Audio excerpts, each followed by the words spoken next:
That's what I like to see in the morning. I think her name is Ginny. I don't know. Anyway, what, huh? Oh, hello, citizens. How is everybody doing today? Good. I'm here back again, Jim Penny. And today we are going to be doing a tutorial on Mission Creator, on how to make a 8-player semi-mission role-playing map. For anybody who likes that type of thing, make sure you hit that like button, and if you are new, subscribe, hit that ringer so you'll be notified when we do another updated video on something like this. For without further ado, we're going to get right into this now. In the background, I'm teaching others how to do the tutorial, so this video might take a little bit extra longer. We have two people with us right now. Say hello, boys.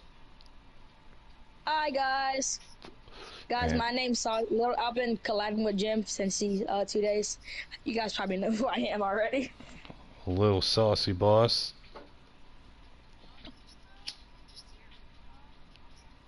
He's just here. Say your names. Oh, Saucy. Yeah, my name's Saucy. Saucy Gangbot. And Scissor Key. What's your name on the game? Scissor Key? I don't know about that. Anyway. Well, we're gonna get into this. Scissor Key and Aimbot Saucy. Let me bring my feed up on my here. Make sure you turn that feed down so you can hear without the echo as we get into this. So everybody should already be pushing the option button.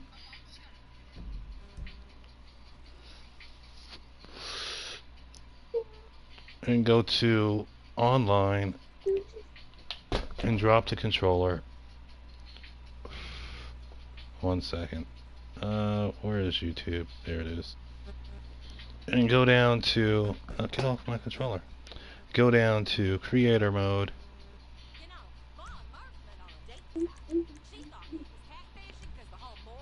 And load that up.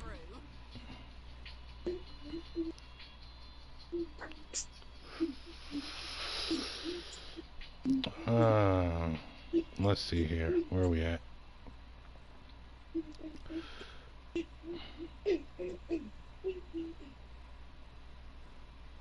We got that. We about to cook. We about to cook it up. Cook it up like fine rice. Some moderation helps. Yeah, that's cool. Huh? This is your first tutorial? Alright, so they already started in Mission Creator because I told them that's what we were doing. So they're already there. And so everybody else, we're going to go to create a mission, and you're going to click on that, and you're going to create a mission. Me, I already have my missions already waiting to be doing. So we're going to start with one of these. We're going to start with a military one. But for everybody else who hasn't started, what you're going to do is you're going to hit create a mission. You're going to title it something. Anything you want. We're doing a military one right now, so you might want to title it something military wise. You can give it a little description right now. Don't do anything big because you can type in the description in ChatGPT and tell ChatGPT that you want a short description for a role-playing GTA map that has this description in it, and then give the description that you want for your description there, and it will give you the perfect desk. And then you copy that in there like so. Tag, definitely put in a military tag if you're doing a military. If you're doing something else, zombies, whatever, police, CVC. This is only 8 players, so you have to be strategically thoughtful when you do it. Rockstar themselves is kind of broken for me. They won't allow me to use teams, so I have to have one team always. Anyway, take a photo of whatever you're going to take a photo of for your mission. You know what I'm saying? Place the trigger wherever your mission's going to be at. You know what I'm saying? Lobby camera is associated with the trigger, so you can't go too far away from it to take that lobby camera picture. Take a picture of that, whatever you want near it. And then, Jim, what up? can I take the picture and do that at the end? At the end? No. Yeah, so I don't have to like. No. Unless you already saved everything that you already did. I'm talking for people who are starting their mission right now. You guys already started your missions. You guys are waiting for me to jump into my mission so we can jump into the tutorial. Okay, so he's starting his mission for the first time. So I don't this know where is to put for my him. photo at. This is for him. What type of mission do you have? I'm making the zombie. Okay, so you see this sign right here? This is the first sign that I ever used for a zombie map because it says meat shavings, big savings, half the meat, new great price, burger shot. But this is here in Mission Row, right across the street from the police station, right? Yeah, I But already took it. But there's this one right here that I use for Vinewood Zombies over here at the Hollywood Studios right here. I'm doing that so it's an emphasis on where it is. Huh? What? Say what?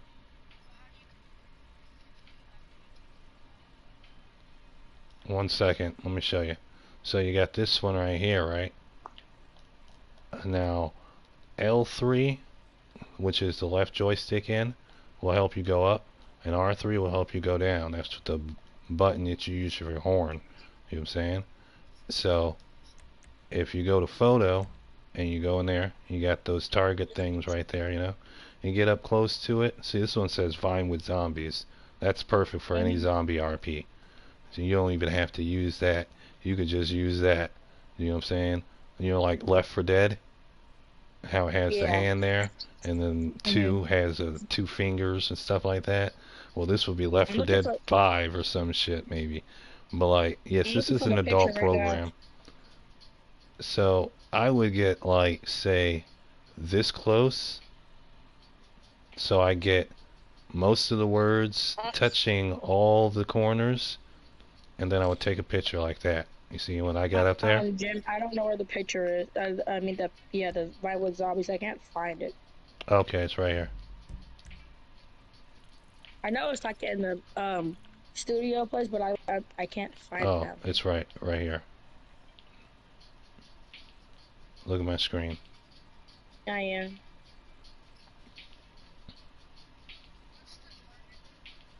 What target? Place trigger? Place trigger? Oh yeah, you gotta place the trigger.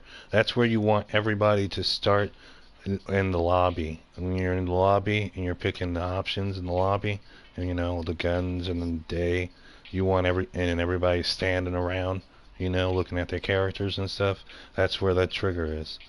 So wherever you want your RP to be based around, say like if it's a military RP, like I'm going to have mine over here at the military base, and I'm going to put the trigger.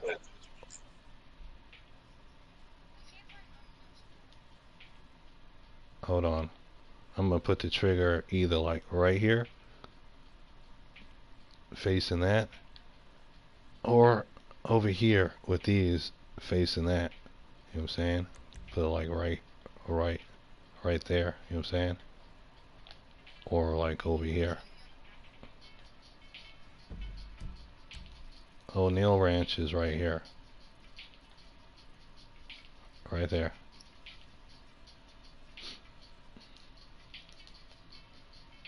Righty there. Yeah. So after you've done all that, to the people who are just starting to make their mission, says that you got to put up some spawn points in order to save. So over here, wait, where are we? I'm gonna show you all that stuff in a minute. You gotta calm down. Stop going ahead of yourself. This is a tutorial for showing you how to make a mission like me. Okay? Alright. So wherever your mission is starting at, wherever, you just place some triggers down. Place triggers down at just like your spawn points. You're gonna need, oh yeah, that reminds me. You gotta come over here. Come back to the details, which is L1 or R1 for that, you know. Come back to the first page, the details. Go down to number of players and put 8, right? And then minimum 1, and number of teams 1, because 2 is gonna mess up. You could try 2 later for yourself, but right now just do 1. Trust me. Then, yes. Then go down to team options, and when you're in team options, you're going to want to go down to make sure that it says minimum players 1 and maximum players 8. Well, you got to go back to the details and put number of players 8, minimum players 1, number of teams 1.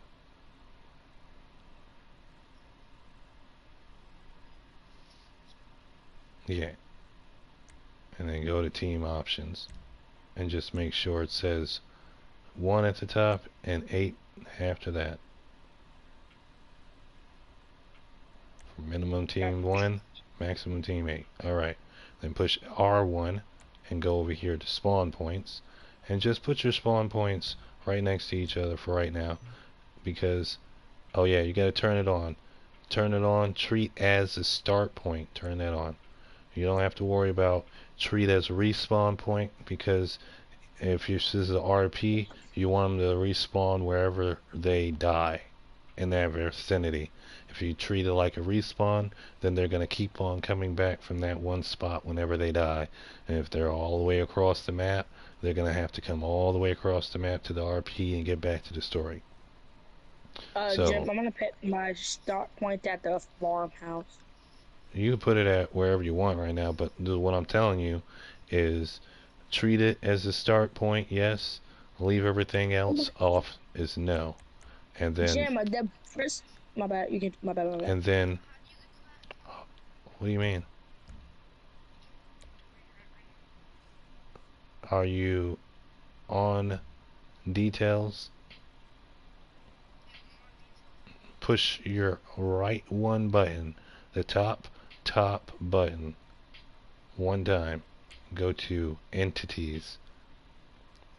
And entities is everything that you're going to put in your mission, from spawn points, locations, actors, vehicles, objects, pickups, props, zones, fixture remover, doors, warp points, and it shows the model memory, which you should always watch, because once it gets to 100, you used all your model memory and you gotta get rid of something. We are going to worry about spawn points right now, so click on spawn points. Jim, I might make the prison my base. Really? That's Would that what's be up? too overpowered? No. And then from there, it's going to say add new spawn point. You're going to click on add new spawn point,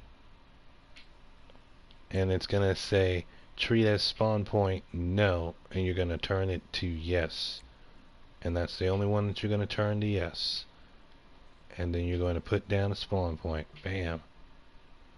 And then from there, you're going to put down another one right next to it. And then you're going to put down another one right next to it. And then you're going to put down another one right next to it. And behind that one, you're going to put down one. And then to the right of that one, you're going to put down one. and then for the right of that one, you're going to put down one, and then to the right of that one, you're going to put down one, and then you'll be able to save. So push circle to come out, push circle again to come out, and then push R1, right one, the top button, 2 times, and go 1 and 2.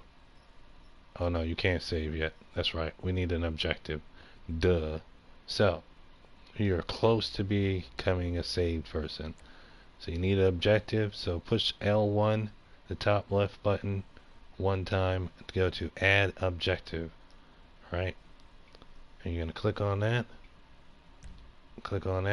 and you're going to push to the right or the left until you get to a location. And when you get to location, you're going to make sure it says go to, and you're going to click go to and add that location. And that's your first objective. Once you got that, you're going to push circle to come out. Jim, could you give me a second? Because I'm kind of confused. Okay. Go to details. Go back to details. All the way to details. I'm going to break it down for you. The whole thing. Jim, was it a go-to? Huh? Or yeah, go to. Yeah, but just stay there and wait for me. I'm going to break it down for everybody else. Okay? Go to details. Details is everything that is going to set up your lobby. From your title to your description to the tags that help them find your mission, to the photo that represents the mission, to the place trigger where your mission lobby is going to be, to the lobby camera that shows where you're going to be in the lobby, to the number of players that are going to be in the lobby, to the minimum amount of players that it takes to play the mission that in the lobby, to the number of teams that you can have in the lobby. Right now it's broke for me, so we're not even going to worry about it. To the team options that you're going to have for each team in the lobby, to the ambience of the whole lobby, the whole session. I'm going to break down it all individually, but like I'm just going to break down this, and then I'm going to go to the next one, break down that, and go to the next one, break down that, and then we'll get into it with it. But anyway, to the disable options that you don't want nobody to get within the lobby, like if you want to turn off their vehicles and stuff like that, personal vehicles, and to the driving options and stuff like that, to the cutscenes. Alright, Dylan, you're a little bit late. Just fall back and listen for a minute, and you'll catch on.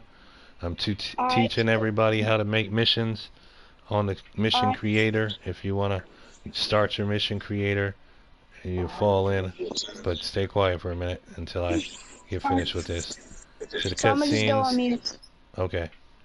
To the share follow pass, that's something new. I don't even know about it yet, so I can't teach you about that yet. The restart checkpoints, don't even worry about that because I just told you we're not treating the our starter points as checkpoints at all, so we don't need restart checkpoints for that. And to the inventory, which is the weapons that you're going to carry in the mission, if you're going to carry weapons or not. To the world features, which is what unlocks all the interiors and stuff. To the TV camera options, which gives you the alarms for the cameras and stuff like that. To the chase units, which chases you throughout the mission and stuff, like the bad guys that chase you in vehicles and stuff. To the music, if you want music to go on. I usually don't have any music going on because it's annoying. To the mission flags. The mission flags is usually what operates everything to, like, it's like the trigger on the gun. You pull the trigger, it fires the gun bullet out the gun. So that's what the trigger is. Fucking mission flag. To the warp points, which is teleports, which you can teleport to use as a cutscene, and the cutscene can do teleport as well, like the warps, but you use them like doors, elevators to get in buildings and stuff like that. To the custom names, which is you get 10 names to name either actors or objects, you know what I'm saying, and stuff like that. It would be trigger names and stuff like that. That's details. Next over, we have entities. Entities is everything that you're going to place in the game. All the objects, the locations, the actors, the vehicles, the pickups, which is the guns and stuff like that, the props, which is all the objects, like the props and stuff, like you want to place down a bed or something. I don't know why they got beds in there, because they don't got houses. Don't ask me why they got beds, because they don't got houses, but just there are beds in there. I don't know if we can lay in them. Don't ask me none of that weird stuff. Zones that you're going to go to that have special things like no police can go to a zone, or it's the pickup, the drop-off zone, or a trigger zone where you go to trigger an operation, with the flag and stuff like that. Remove fixtures. That's like you can remove these things and stuff like that. I don't know if you can remove this, but you can definitely remove this and stuff if you don't want that. Say if you want to like make a race or something. Doors, you can open the doors and stuff, because you obviously can't open the doors this way. You gotta use these to open the doors, and your warp points to get in the doors, in the interiors and stuff like that. You know what I'm saying? And the model memory, like I said, you got up to 100%, and once you go over 100%, you can't do anything, and you have to take something out. Next option over is objectives. Objectives is what runs the mission. This is what your whole point for to go within the mission, to do things in the mission is. And we'll break those down once we get into them, but it'll tell you, like, you get a location to go to, or actor to go to, or an object to go to, or a vehicle to go to, or miscellaneous something, cutscene, or location to capture or something. You know what I'm saying? There's always an objective to do. Next one over is manage. Manage is where you test everything, save everything, you publish everything in order for you to save it in where everybody can play it, anybody can play it anytime. If you save it and you don't publish it, you can play it still with your friends, but nobody else can play it, just you and your friends. And then exit out. This here is to the right is your creator settings. This is for all the things that you lay down and stuff. So let's say oh, I don't know where everything is right now. Oh, it's behind me. Okay, you see that? That's what all that is. If you come in here, you can turn on and off stuff. Well, I'm not going to. Let's see. But this is Labels, like so right funny. there. Look. See that? I'm sorry. You can turn off labels and stuff like that in there, and radar and all that stuff. This is just for you in your visual when you're making the mission. If you don't want to see that, you gotten so good, you don't need all that. You just want to see, what you're seeing. All right. So now back into the objectives, right? So what you're gonna do is you're going to go to the middle object, middle option, which is the target with the bow and arrow target up there. It says objective. It says add new objective. From there, you're going to click X. It's going to say, what objective do you want? Well, I'm just showing you the tutorial mission on how to set up a mission the proper way. You don't want to go ahead of yourself and set up everything all over the place and start making the scenery where it's supposed to be, because you just want to start and establish your map so you can save it and then maybe come back to it later. You know what I'm saying? So you want location, entity type location, and you want go to. So you have that there. You're just going to push X. When you push X, it's going to give you the go-to location objective. From there, you're not going to touch anything in there. You're going to push circle, come out, push circle, come out. Oh, you push to the left, L1, and go over here to entities and go to locations. The second option should be 0 of 20. And you're going to click on locations. You're going to click that with X, and it's going to pop up an area type. Sphere. Radius area 5.0. And you're going to place that right there in front of your spawn points. Just put that there. And then you're going to come over here to the right or the left. It doesn't matter. It doesn't matter, right or left. And you're going to put another one down. Bam. Now you got two. Right? And then Do we what put you're them going to... inside each other? No, I said you come to the right or the left and you put one down. What part of that didn't you hear? I'm the teacher. Listen to the instructions. Now, you're going to push circle, come out of that. And you're going to push R1 and go back to the middle target to go to location objective. And you click on go to objective location with X. And you're going to see that you got two balls there. 1 and 2. Thing 1 and thing 2. And you're going to push on 1. And everything's going to go away. And from there, you're going to push R1.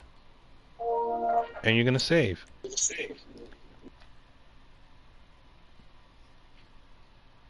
And once you save, push it again. X. Save it. I'm not going to save it. Unfortunately, I think I have to. Because I'm going back to my mission. But we're all on the same path at the moment. Right? Yeah. Okay. What are we gonna do? I'm about to show you. Like what Let's get missions? into this. We're about to do this military tutorial roleplay map. Okay, hold on. Oh, I just did the wrong one. I was jumping ahead of myself. Jim, do you hit the prop down first? No. I'm going to show you how I do it, and then you're going to do it like that. And we're going to go step by step. Oh God. Okay?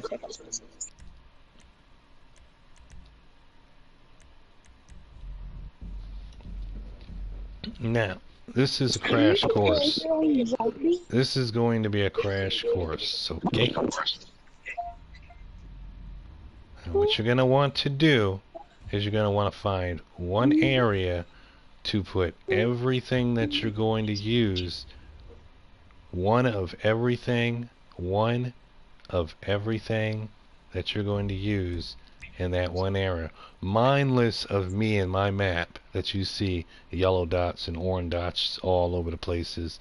Those are the warps. What are we supposed to be Those are the on? warps that I'm going to show you how to do.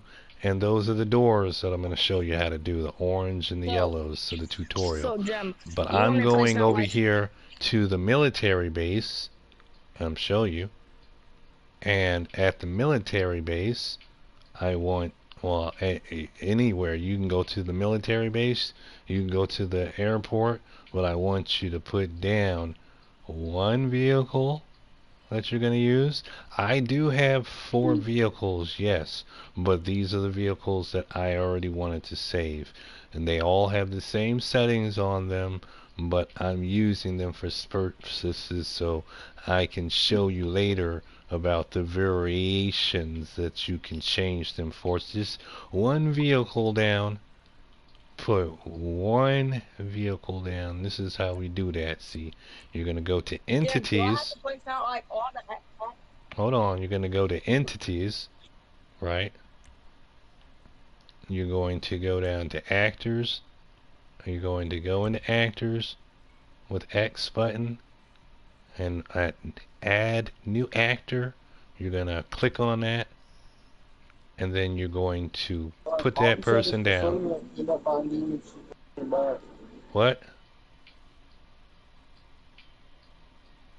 What? You better get off the game and get...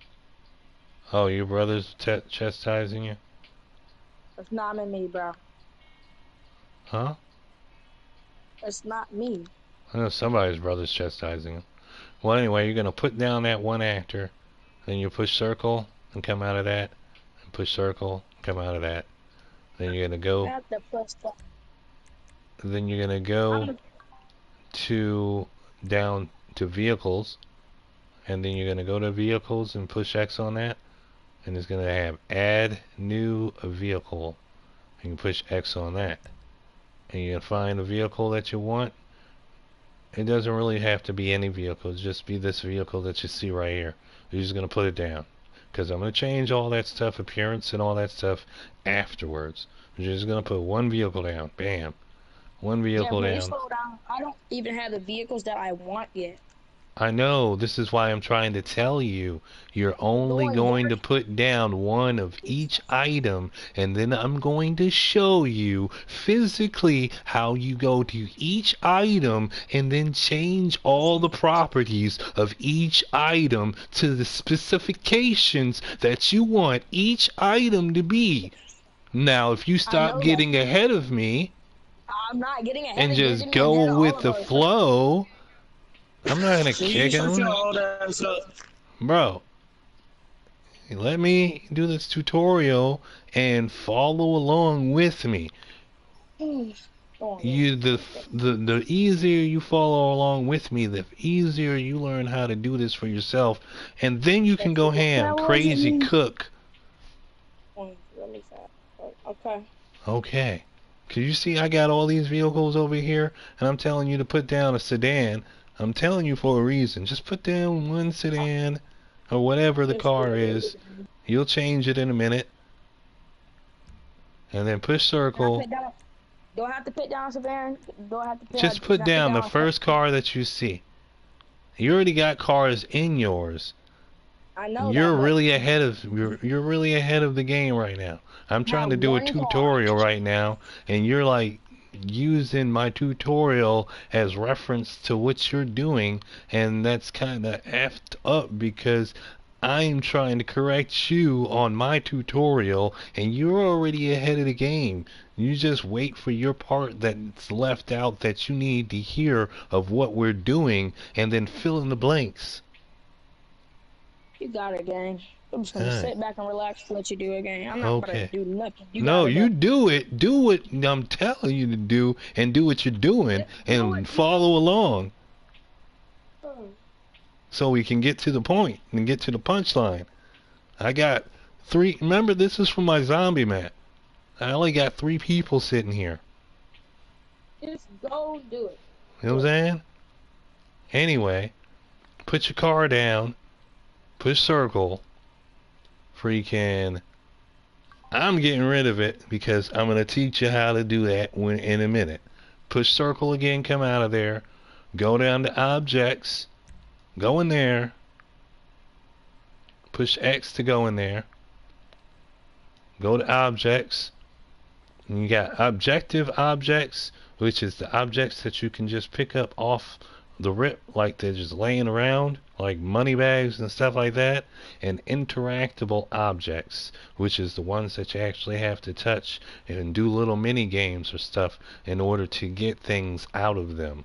Okay, so what you're going to do is go into objective objects and just randomly push X on add new object. In the first object you see, just place it down, and then push circle. I And gotta get off. okay, well you got the video for a tutorial, so I'll let you. Well, maybe he doesn't. You guys do. He came in late. Anyway, then push circle to get out of that, and then go down to interactables. Click on that one and add new interactable. First one you see, just lay down, put that down, come out of that. I'm getting rid of mine obviously because I already have some, and I'm going to show you what to do with them after we get everything laid out. This is why I don't make multiples of anything, because you make clones of all the originals. One's actor makes all the rest of them do the same thing that that one does. So you don't have to make individual actions for each individual thing. Cut, copy, and paste. Anyway, so push circle, come out of there, go down to pickups, go to add new pickups, push X on that, put down the first pistol you see, bam, I got me a stun gun right here. Push circle, come out of there, push circle, go down to props, push add prop. You got props and you got dynamic props. They're both separate props. You run out of space using. Welcome back, I didn't Dylan. have to get off. Okay. I was restarting my PlayStation. All right. We'll fall back in line. So we got props over here. Props is all the props. You got 200 of them. Once you run out of that, you still can use the dynamic props. So you got 20 of those. Dynamic props are props that usually explode. But there is this prop like right here in the barriers. If you push to the left, oh sorry, if you go down to construction fence and push to the left 2 times, you got this flaming barrel which explodes things. I don't know why it's not in dynamics, but it's there. It's something that we can use later for getting into buildings. Yeah. Anyway, so we're gonna add a new prop, push X, put down that prop, you know what I'm saying? And find my prop here. And when push circle and go down to dynamic props. I don't have any dynamic props, but you can add them if you want. So we just push circle, add that prop there. I've never even messed with the dynamics of the dynamic prop, so we're gonna figure that out together. Then push circle, come out of that, go to zones. Now, as far as zones go, I have these choice zones here, and I'm gonna break them down to you one by one. But before I do that, we're gonna go over here. Yep, that's the last one. We're gonna do that. Okay, so the first zone we have is actor task activation zone. This zone is what makes your actors that you place in get to acting, doing their acting. Like they'll automatically go do their combat thing, but if they have actions like tasks and stuff like that to do, then you're gonna want to have an actor task activation zone. And when inside the actor task activation zone, you can activate it to always on, so it's always on team 1. You don't have to assign it. You can assign it to something, but you don't need to. And when you assign it to something, it's like a flag. That means the trigger of a gun. A flag is the trigger of a gun. It makes something else do something, like shoot a bullet out the gun. It has nothing to do with the gun. It has something to do with the trigger, and the action is the bullet. So don't even worry about that right now, because it automatically gives you the option always on. It's always on. Don't have to worry about it's just disable, because you're making either like a military or a freaking zombie apocalypse, you know what I'm saying? So you want them to always be on. You want them to always be on go. You don't want them to never stop. You're not doing some strategic like, the courts heist, which you could do with all this. Anyway, moving right along. The trigger for mine is outside. That means anything outside of the sphere, this triggers anything outside of the sphere. So if I want it to trigger every actor outside of the sphere on the map, I put it for outside. But if I want to make it, say, big, and just have it in an area, then I would set it for inside, and it would trigger everything inside that area. You know what I'm saying? And this also has a trigger for outfits.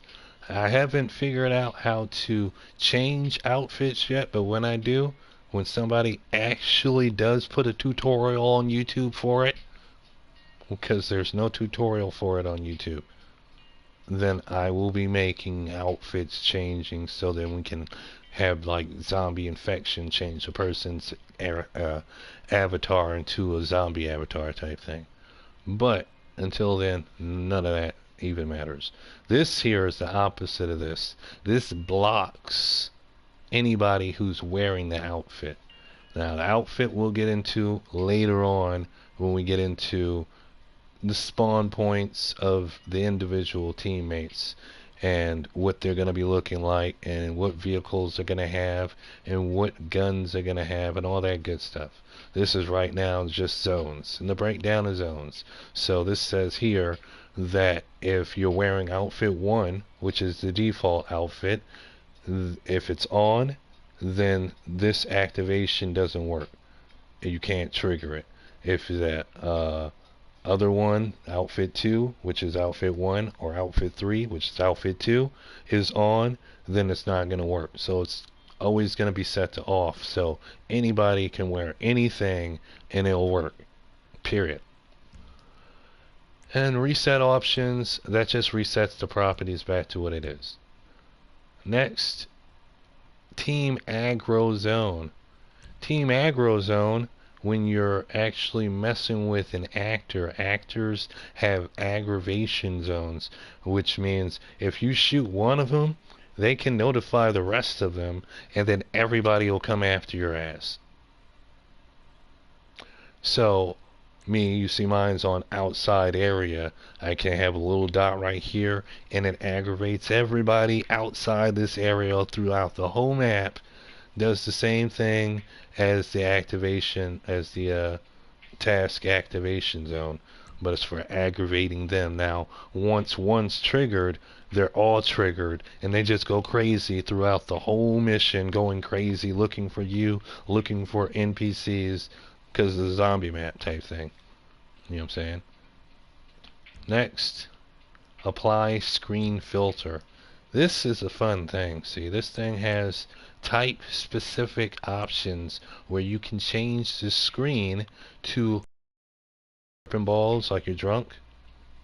You know that feeling?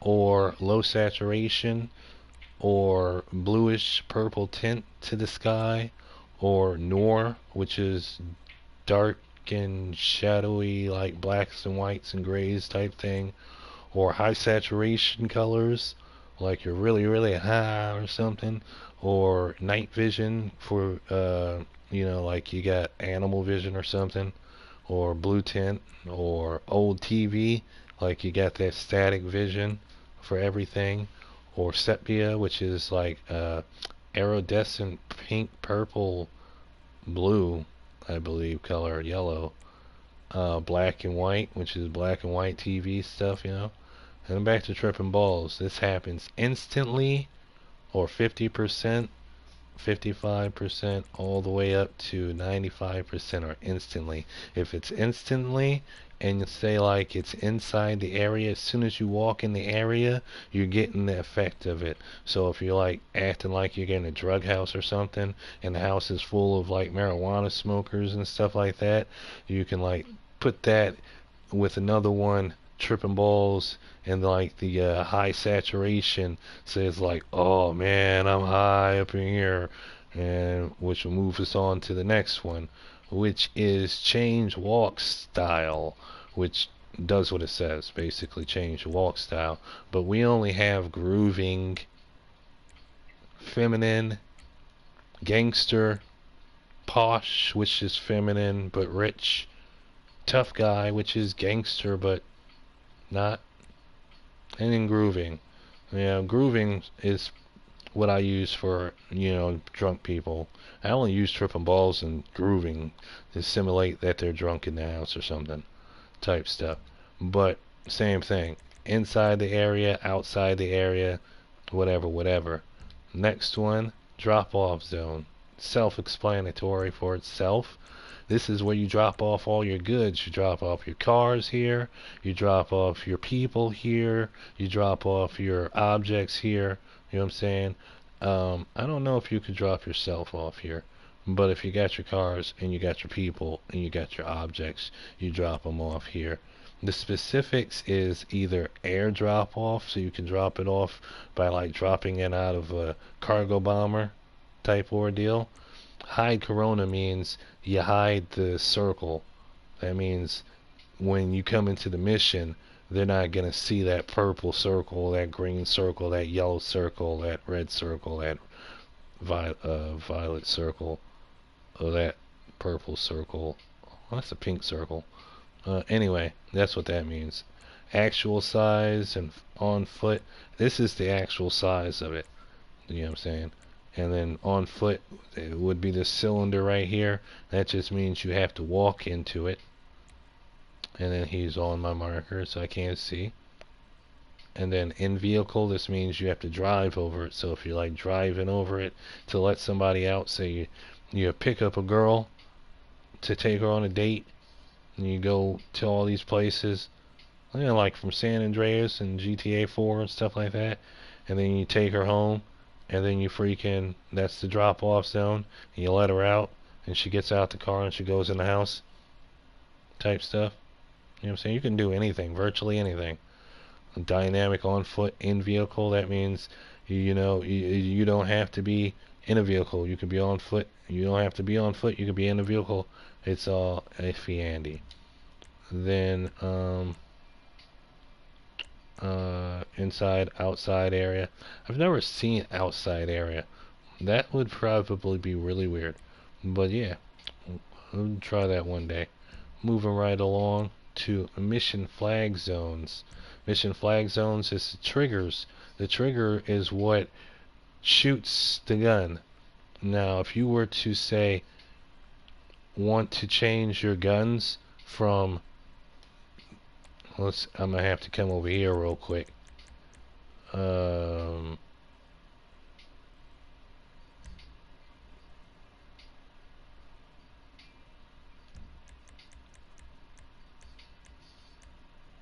Inventories. You get 3 inventories. You get a default inventory, you get a secondary inventory, and you get a thirdary inventory. And they see them 1, 2, 3. But actually, you get 5, but you don't really get 5. You only get 3. These are the 3 inventories that you get. Right? Now, this is how they're based on now. You can change it multiple times to multiple different inventories, but you can only have 3 at any time. So you put an inventory in here, which is a select of weapons, and you can pick up to 12 weapons, only weapons you want. And once you go in there, you can also pick the specifics of the weapons. Like, say you want shotgun, you can get a sawed-off shotgun. You can get clips for this. You can get bullets. You can get no ammo. You can get unlimited ammo. I'm saying you can get 30 clips. You can get 29 clips. You can get 0 clips. You can get 1 clip. You know what I'm saying? You can go to components. You can get gilded gunmetal finish. Some of them are more high-tech than others. Like, for instance, we'll go combat pistol. Combat pistol, you get extended clip or drum magazine type stuff. I'm not going to get into the specifics. You'll see it eventually.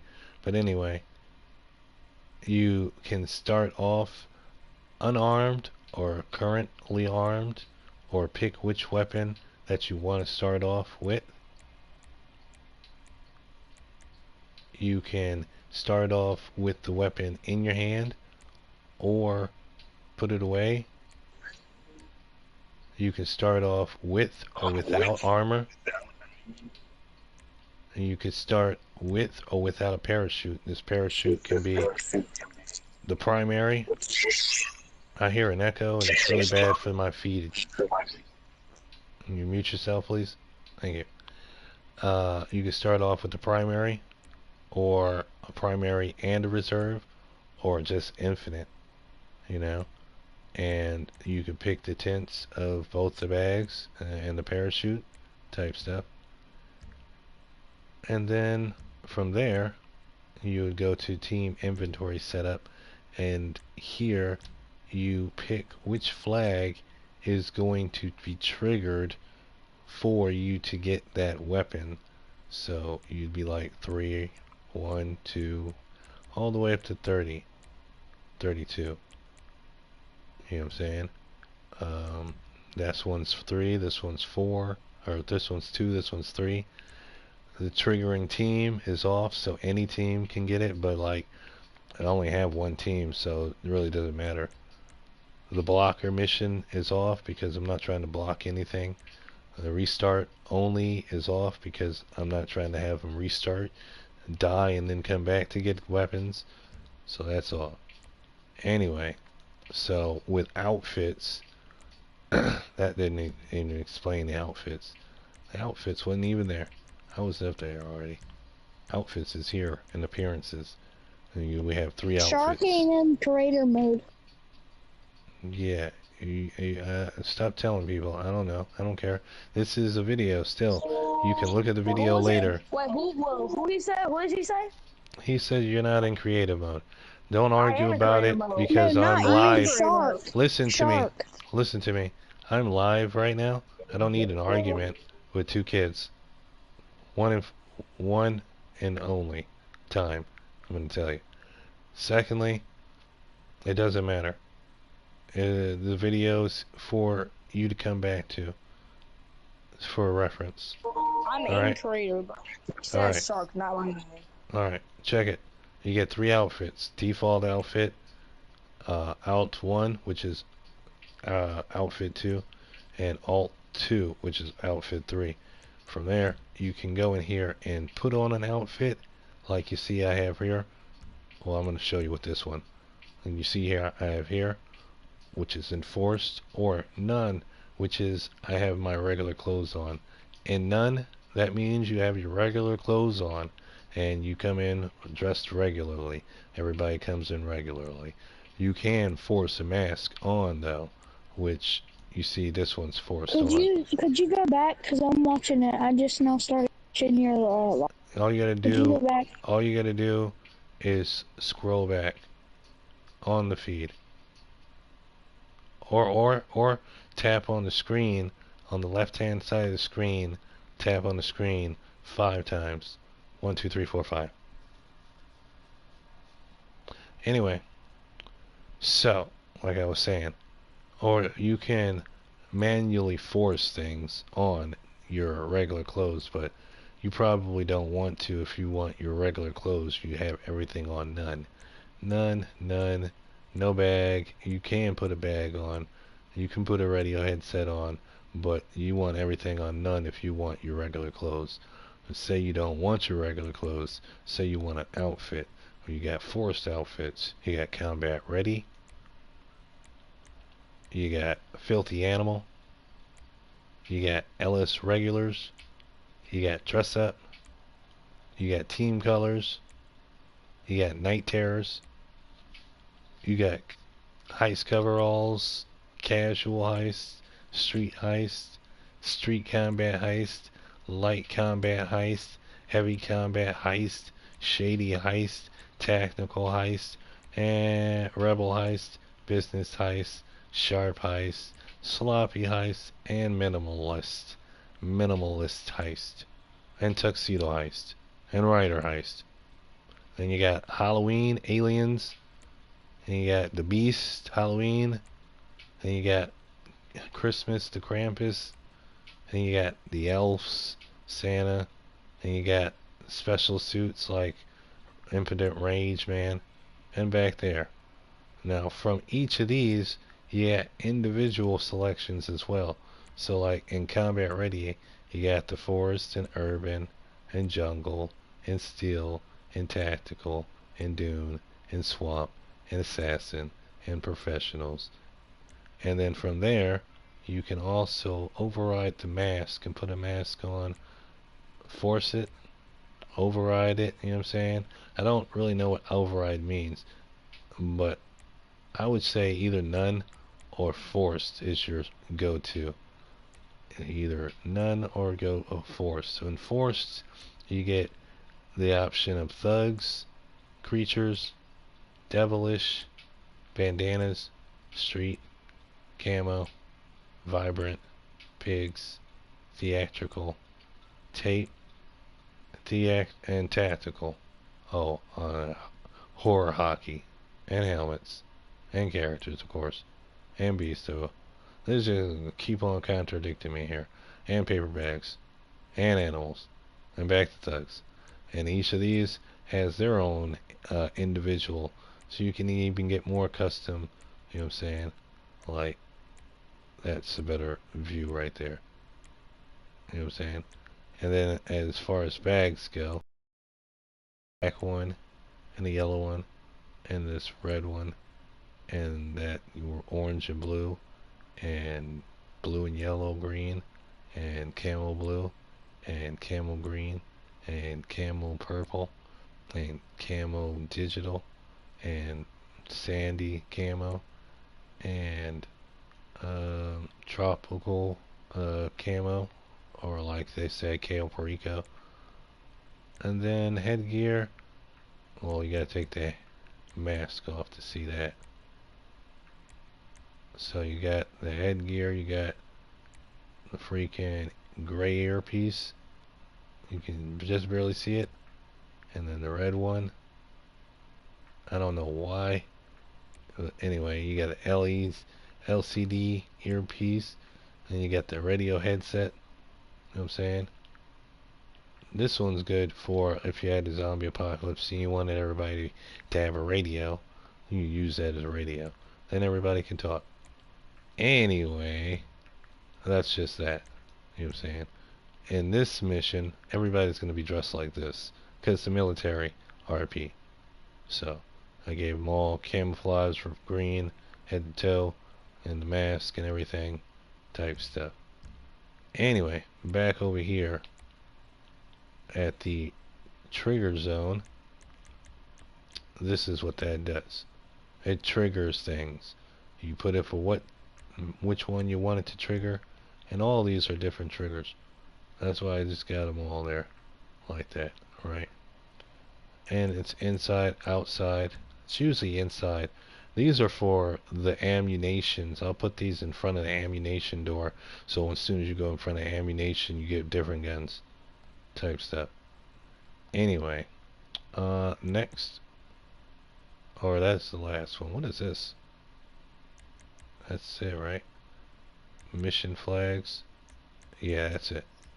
Okay, so push circle, come out of there, and you got fixtures removal. I already told you about that. It's just you click on that, click X, I have a and question. you find a fixture to remove. What's your question? Are we gonna push down the zones yet? Say what? When are we gonna push down the zones? Cause you already I'm have gonna them place placed down down. them, but like I'm showing you the things that I'm using first, and I'm gonna show you every individual thing like as we go along. Okay. Yeah, Okay. yeah. So I can't show you the fixtures. That's something you're gonna play on your own. I don't ever use it because I don't ever want to delete anything like that. If anything, I just delete buildings. Yeah, or make them crumble. Anyway, then there's the doors. Doors is Yeah, fun. my phone just died. Your phone just died. Don't worry, you can come back to it. We're still here live doing this. You know, feel me? Just uh, plug it up for like 5 minutes, and then turn it on, and then play the video until it dies again. Uh, that's what I said. Plug it up for 5 minutes, and then turn it on, and play the video until it dies again. Because it might die with it being plugged up. But anyway, we're gonna get back into this, and what we're gonna do is go into the doors. So I keep on doing that, bro. This is what doors does. We're gonna go. We're gonna go someplace that doesn't have the doors open. Oh my gosh, Jim, I can watch it while I have your thing on my side, on my like screen on side. Sick. What do you mean? I'm lost. What do you mean? Like I can play the game, and I'm watching your broadcast on my TV. I have like like on a ship if you Oh, have you PS5, on I think a lot. PlayStation 5? Yeah, that's right. You got screen and screen, screen, picture and picture, picture, screen and picture, whatever they call that crap. Yeah, yeah. I'm gonna do it right here at this bank, because this bank's actually I could have done it to the other bank that I was just at. Anyway, I'm gonna do it to this bank right here. So, come over here to any area that has doors that you want to open. Say like this bank here, and I'll show you it's locked right here. So we're on doors. The marker right there is in the middle of the street. Circle with the circle around it, and the little plus sign or X, whatever your vision is. It's a plus for me. You're going to push the interaction button, which is the middle button, the big button in the middle of the controller, and it's going to teleport you down here to the ground. And you can push X, the middle button again, and you can push it again. And now you're here. You're here with it. In the game world. Testing stuff. Run over here to the door. Push on the door. It's locked. Indefinitely locked. What are you going to do? Oh, I don't know. So you're going to hold down that interaction button, and you should be on entities. And scroll all the way down to doors. Click on doors X. Click select a new door. And then select the door. And you'll see it light up with a yellow. Select the other one. Light up with a yellow. Now you got two new doors there. Push circle. Come out of there. And go to find the doors. Those, whatever their names will be that. Whether it's supermarket door, gas station door, glass door, fire door, police door, whatever, ammunition door. Find your doors. Go to the first one. Select it. It says reselect door. You don't want to do that. You want to go down to the next option. Default configuration. That is the state right now. The default is the state right now. Whatever state it is in there right now. You are in your default state right now. Your fridge, it's in its default state. When you open it, it's not in its default state. It's now in the open state. So, default state, you can either go click on it and click lock state to unlocked always, which will always be unlocked. Then it'll always be unlocked.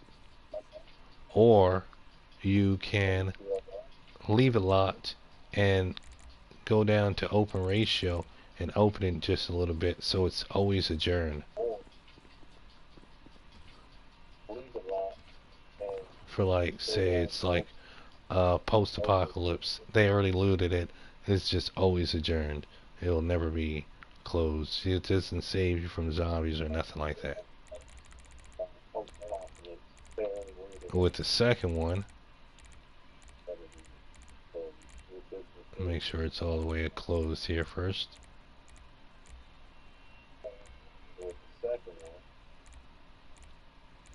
Or close to it. Alright, that works, whatever. Perfectionist over here. Oh, whatever. Anyway, come out of there. Go to the second one, alternate configuration.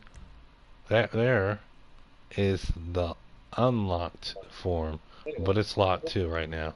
You can do the same thing with the lock feature, or you can unlock it, which means at one point in time it'll be default locked, and when a flag is hit, trigger, it unlocks itself, or and say the flag is either a flag that you do going through one of the zones, the activation zones, or the flag is activated by you completing a mission objective. Or you can just be lazy and leave them both unlocked. You know what I'm saying? Configure switch. You don't really have to worry about that. But if you wanted to say leave the default to be locked and the alternate to be unlocked, well, the configure switch conditions would be either the mission flag that triggered it, or the objective that triggered it, or, here's the good one, you shut the lock off the door. And you just put that on, and so it's always locked until you shoot the lock off the door. And say, I ain't got a gun right now, so I can't shoot the gun off, shoot the lock off the door to show you. But if I had a gun and I started here and I had that all set up like it is, that's what it would be. Shoot the lock off the door. So that's there. Shoot lock off the door within the configurations. Reset options always means you reset the options of anything that you put in. Your options get reset. That's all that means. We don't have to ever get into that description ever. So come out of there, go to the other door, and do the same thing. You want symmetry. Locked on default, unlocked on default, on alternate, whatever. Configuration, shoot to unlock, whatever. And that's that. Shockwave left the party. Give me a minute. And once you do that, make sure every time that you're doing something vital that's a milestone in your mission, you go save. So if you do F up something, you don't have to save that. You can just go reload the saved map and go back to square one of where you saved from last. So that is doors and how you use doors. Next is to show you how to use warps. That is doors.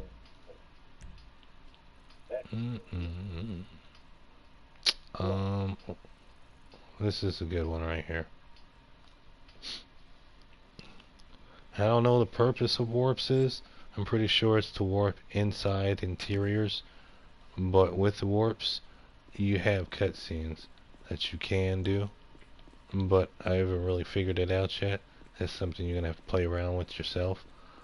Jim, What up? could you try to glitch in Michael's house? I'm 'Cause about that's to gonna show be you your how to base. do it right now. I just told you. Aren't you I listening to didn't know where anything I you were said? going. I didn't know where you were going. Bro. Look. Why are you getting Oh, mad? wait, you're not. I'm gonna get mad because I'm a teacher and I'm trying to make sure people are learning. And if they're not paying attention, if they're like talking about things that I'm talking about, and like Just do it, bro. I'm not talking about Never it. mind, Jim. Jim, never mind. Okay. So check. You got warp point 2 here and warp point 1 inside. Why is that, you might wonder? We might have warp point 1 outside and warp point 2 inside. That's because of the way I set it up.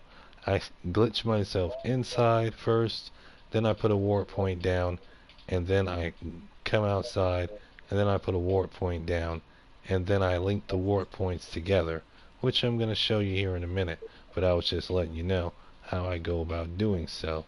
I glitch inside, I put a warp point down, I come outside, I put a warp point down, I link them both together.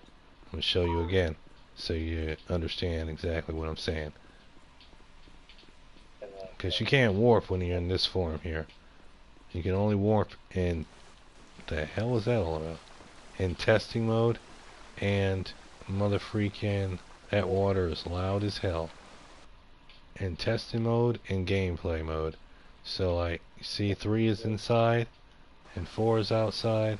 It's because I was inside first and I laid the first one down, and I came outside and laid the second one down. Alright, so this is how we're gonna do it. Shan't we say?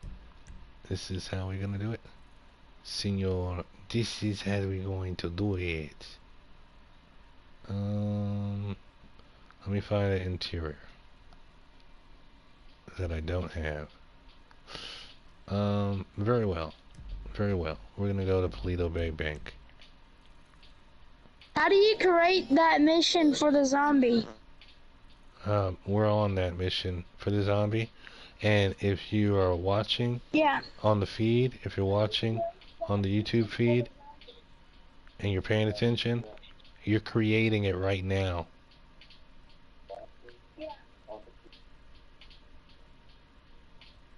You understand what I'm saying? You don't I'm not understand. in the same thing you're in.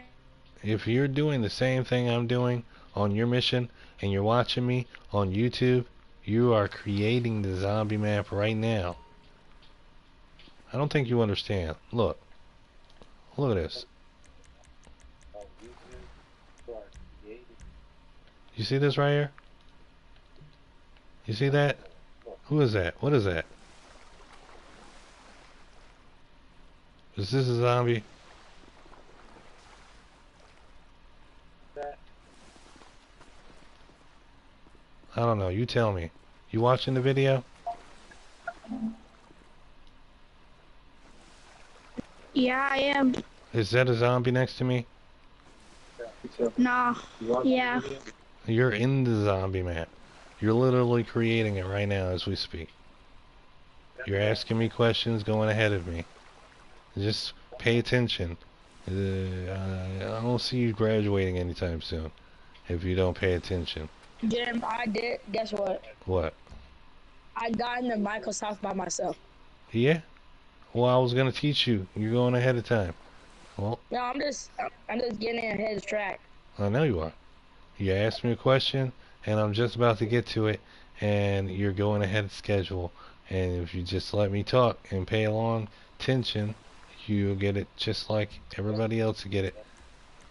I mean, you're making me sound like an asshole over here talking to kids like an asshole. Like I'm trying to teach y'all. And y'all like literally asking me the questions that I'm talking about and the time I'm talking about them like I'm not talking about them. So in order to get into this building, I'm gonna need a prop that's gonna like get me into this building. So I'm gonna go to props. I'm gonna go add a prop. I'm gonna go to add a prop, and as you can see, there's an issue here. Even if you go down to allow prop stacking, which means put it down, and it can be like in the building, in the ground, all upon another freaking item, object right through it and stuff.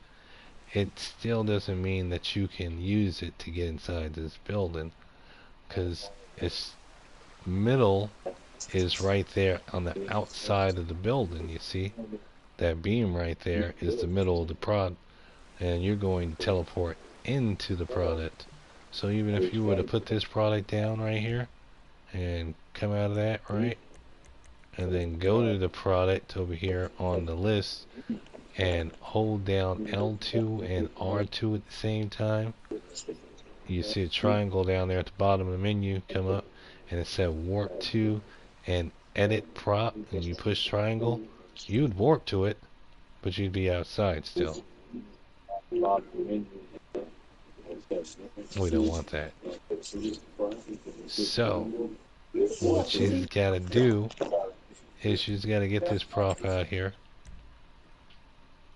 and she's got to go make yourself a template. Now, a template is a fun little thing that I use to get myself in and out of trouble, in and out of buildings and stuff. My template is... Oh, that's technology. Sorry. What the hell? Where are my templates?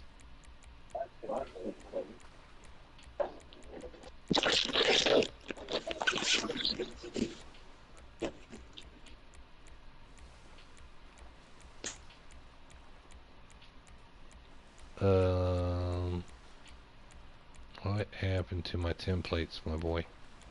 What the hell happened to my templates? Oh, you know what? I don't got no templates because this is an already made object. I gotta get rid of that object. Duh. Where's this? 25? Alright. So there. Add a new object. Damn. Template right there to the left of barriers template. My template is the floor, and this was to make a floor for Franklin's house because he has no floor in his house, but I still couldn't get in, so I'm still working with that, so I'm just gonna leave that there. And then fire, and this fire here I could use in my zombie apocalypse to get up underneath the ground and get up underneath cars and sit.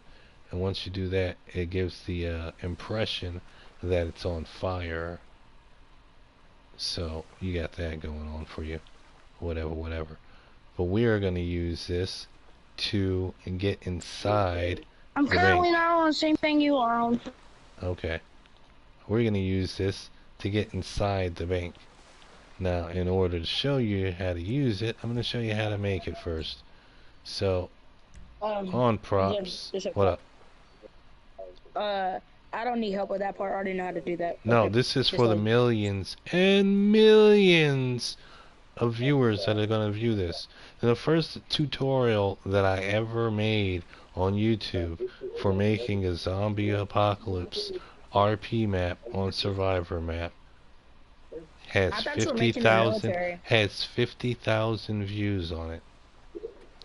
I thought you were Yeah. making it military. I am making a military map. What I'm trying to tell you right now is this is not just for you. This I is know for that. you and I'm not being 50,000 greedy, I'm other just saying people. So Okay. when you're ready, just wait and we'll get to you. And we'll get past that.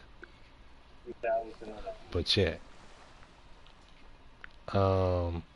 It's for the you're an advanced student. I'm talking about the mediocre students, okay? The ones that sit in the back of the class. Okay? So push X on add a new prop and go to barriers and go down to construction fence, push to the left twice, past the garage shutter doors to flaming barrels. Oh, that was nasty. Yeah, I burped. Don't do it. When you get in flaming barrels, place a flaming barrel on, let's go to a street or whatever. Go to a street, place a flaming barrel on the street, on the yellow line. I don't care if it's right here on the yellow line, or right here on the yellow line, or right here on the middle line, on the yellow line. Just make sure it's straight enough for the next few barrels to be lined up with it nice and straight.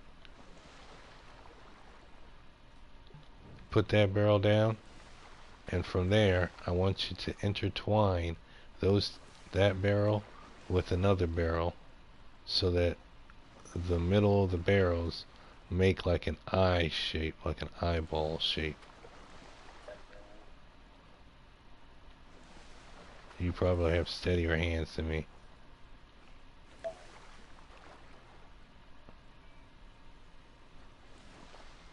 Try to make it as perfect as possible, because you might want to use this later for a prop.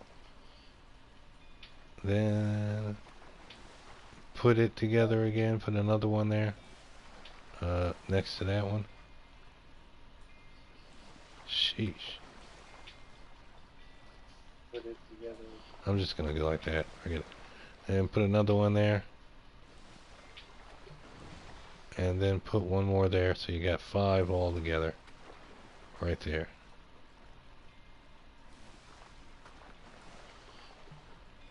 And then, for the last one, I want you to put that one on top of the 5th one. So it's like an L shape laying down on its back.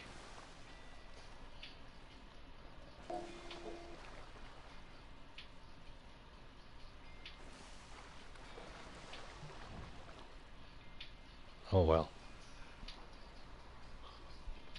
And when you got that, push circle, come out of there, push add new add new prop, go to barriers, push to the left twice, no once, sorry, to templates, scroll down to create template, click on that. Click on that, click on create new template and put your first marker on top of the top barrel. Should be the highest numbered. Put it down.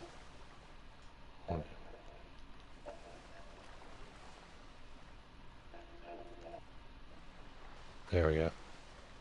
When you put it down, it'll have a big old purple circle there, like Barney. And then you're going to put one underneath that. This is going to be tricky because you're going to be touching them, and you're not going to know you're touching them. So slide over all of them and pick all 5 of them. Should have 6 purplish blue balls just sitting there looking like a caterpillar. Once you did that, go down to save template, save it. You could say fire key.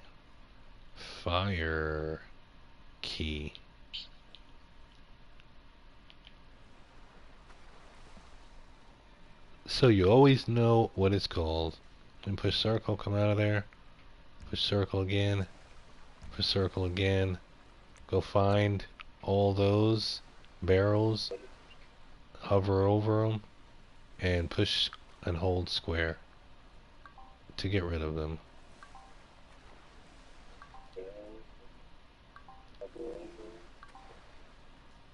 Because you don't need them. Now, go to, push circle. Go back to props. Push add new prop. Go to templates. You should be on barriers. Push to the left of templates. And on types, you should have floor, fire, fire key, whatever. Of course, fire key and fire For some odd reason, won't. are the same for me. Because they just are. Anyway, you take your fire key and you're going to use your L1 and R1 keys. Look, since I breathe gooch, not air, it doesn't Could you affect mute me. yourself, please? Yeah. You can use your L1 and your R1 buttons to rotate around and stuff, so that you can come over here to the front door. Once you're in the front door, you put a few of these barrels through the front door, and then click it down to put them down, and then go push circle, come out, go down here to the bottom, look for your furthest one in, which is prop 30 apparently for me, and go past that one all the way to the first one here, which is this top one here, and hold square on it and get rid of it. And then be the next one here by the door, hold square on it. The next one here, hold square on it.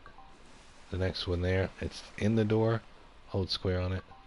The next one there, hold square on it. The last one, just leave it where it's at.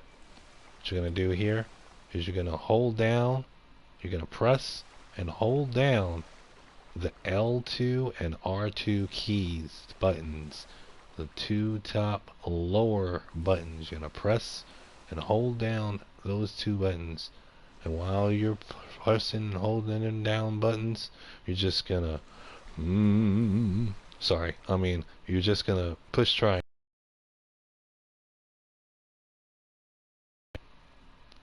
But that's not it. Now once you're inside the building, you're going to push circle and find your cursor. And once you find your cursor, you're going to push your interaction button in the middle of your controller. And you're going to be in the building. You're going to push your interaction button again. You're going to be in your body. And once more, you're going to be in your body. From here, you got this new thing. The option to walk around the whole interior of this place. I mean, you're going to want to put this warp zone here where this burning barrel is. So what you got to do here is go back, hold your interaction button, and go back into props, and go back to that flaming barrel, and hold square on it, and get rid of it. Boop. Now, push circle button to come out of props. And push circle button to come out of props again. And go all the way down to zones. Or not zones, go all the way down to warp points. And click on warp points. Now, for me, I don't know where my last warp point is. But, oh shit. Well, that just happened. Anyway. Anyway. What you're gonna do is you're going to... Oh, sorry. You can't warp anywhere when you're a man. You can only do it when you're a gosh dang angel. So, give me a minute to get where you're at. Yeah. Anyway. So, what you're going to do is you're going to hold your interaction button down. You're going to come out to a circle. You're going to go down to warps. Go to warps. And you're going to add new warp point. You're going to click on that. And you're going to pick it up. And as soon as you pick it up, you're going to put it near the door that you want to enter. And the arrow facing the opposite direction of the door. So you want the arrow to face this way, because the door is over there. Like I have my arrow. It's always best to do this in like first person view though. But like if you want to do it in this view, it's okay. Then you place that down right there. Bam. And don't worry about anything that's inside of it. Just place it down. You're going to push circle. And then you're going to go to add new warp point. And click on that, and it's going to bring up your second paint. And what you're going to do is you're going to click the option button to go to the map, click X to go to the map, click the interaction button in the middle of your controller to go to the big map, scroll down with R2, look in front of the building on the street specifically, in front of the building that you're trying to enter. You're going to click X there. It's going to teleport you there. You're going to go into the area of the door that you want to teleport in. And you're going to place your second warp point with the arrow pointing outward, outside the door. Outside the door. And you're going to put it down. Once you do that, you're going to click circle, and you're going to go back up to the first warp point from outside. You're going to click on that. You're going to click one down to link to warp point. You're going to push to the left, and it's going to go to warp point 2. Then you're going to push circle. You're going to come out of that, and you're going to go down to warp point 2. And you're going to click on that. You're going to click down one to link to warp point. You're going to click over one to the left or the right, and it's going to go to warp point 1. And then they're both connected to each other. From there, you're going to want to scroll down. These options you can figure out for yourself later on when you're venturing on. Don't even worry about it. All these options are Gucci for whatever. What you're going to want to do, though, is you're going to scroll down to keep vehicle after warp. Which means after you warp in there, your vehicle's still outside. When you warp out, your vehicle's still outside. And you're going to click that on. So make sure that says on. Click down one more to visual options. You can click on visual options. And like I said before, with the zones, you're going to click over to hide corona. That hides the circle that you see here, the yellow circle, so it just looks like a doorway, no circle. It's just a regular doorway. You can put it from actual size over to the left to hide corona. Then you're going to go down and turn off on the blip, because it's already off. You're going to turn it on.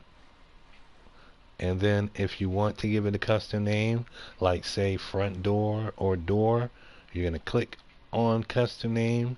You're going to type in door, front door, and then you're going to click R2 for door, and done or whatever. And then it's set up for that door.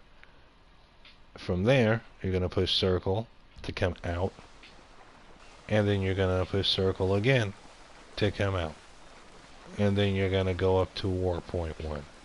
And then you're going to click in there and do the same options that you did for warp point 2 to the warp point 1.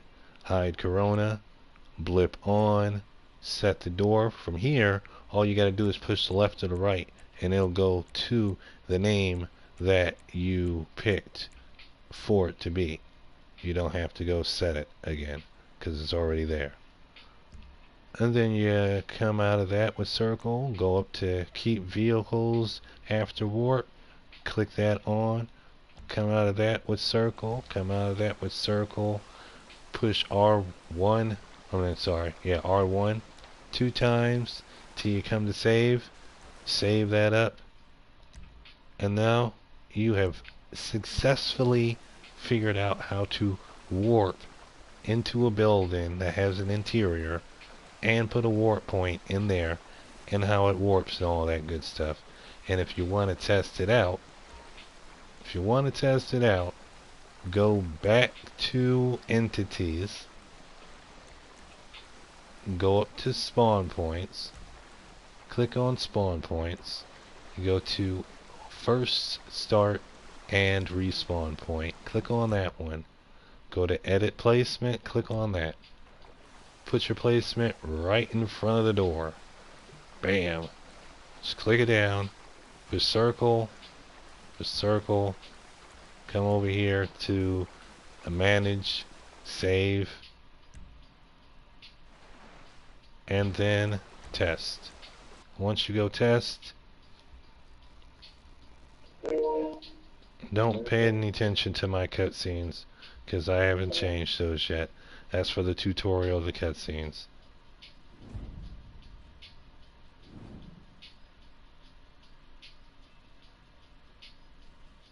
Now I'm outside the house. There's no radius on the house door. I don't see nothing like that. And I can just walk up and walk right in. And now I'm in. And I'm walking around. And I can turn around. And I can walk right out. Easy peasy, lemon squeezy.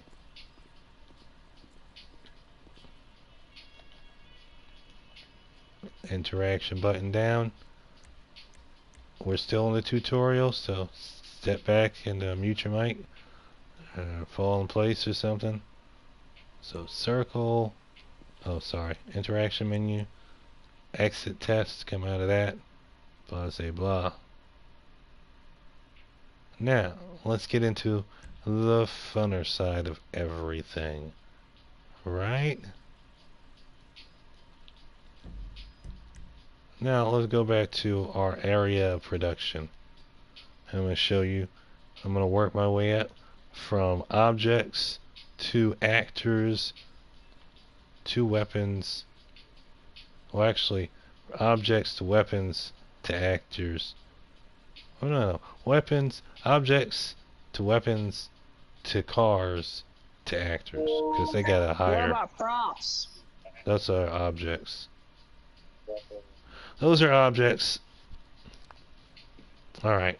So, circle L1 over here to the entities. First, we have props. Props. Did I even lay a real prop down? I don't think I laid a prop down. I'm going to use this because I was supposed to use that anyway. Put that there and get rid of that one and that one and that one. Don't do as I say. Do as I teach you.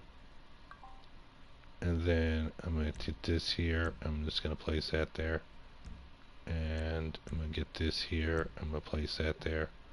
And I'm going to get this here. I'm going to place that there. And I'm going to get this here. I'm going to place this here. You never know if I might use them or not. So, police barrier. Get rid of that. I'm lightening load here. Dining chair. Put that over there. Studio light. put that right there. Get rid of that one. That one. So forth, so forth. Definitely I'm going to reuse that. Definitely going to reuse that. And then pile of crates, that's the beer. Don't really care about that. Alright, so objects here, props. Got the police barrier. If you go into the options, okay, if you go into props and you go to the first prop or whatever, each prop has its own options, but most of them have the same options. So you go into police barrier and you can use override options to move it wherever you want. You know what I'm saying? You can literally slide it anywhere you want or put it anywhere you want, predominantly to where it is with those options. Raise it up, lower it down, stuff like that, so that I could show you this right here. Oh, would be like this.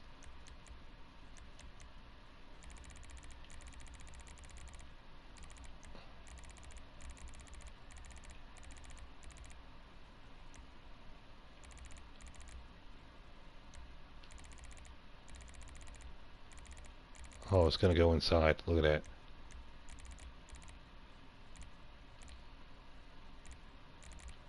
Okay, so first and foremost,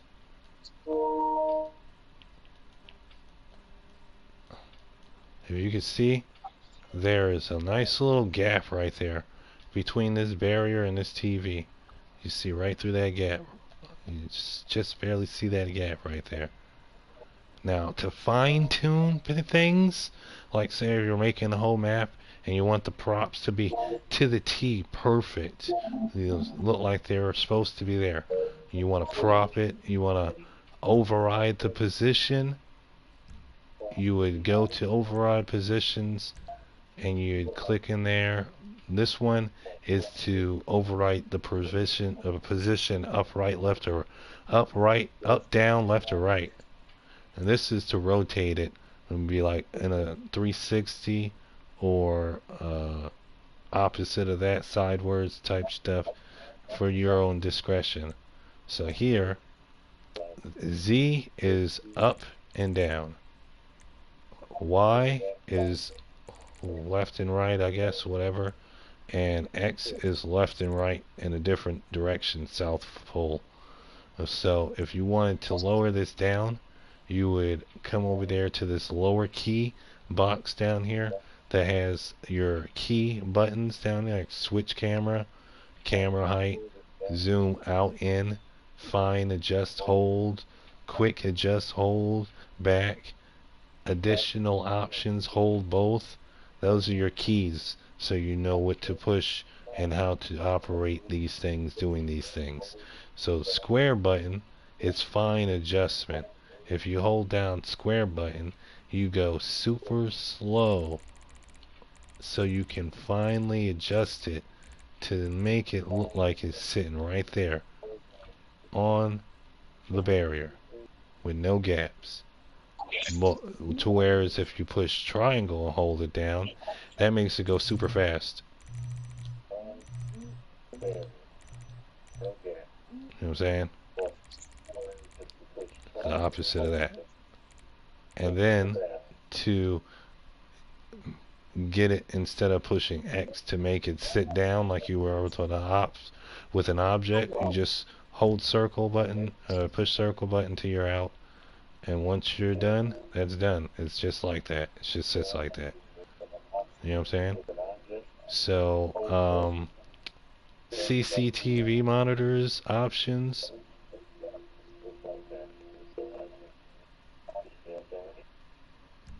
are inside the details. They're here at the bottom, and for that, that's what that is. CCTV operates the cameras. If you want to put cameras up that have alarms go off and stuff when they see people and stuff like that, I don't know if they'll show you the person on the television through the camera. I don't think they're that high tech. I think it'll always look like that. But um, you gotta have one to have the other. You can't have cameras without having the television.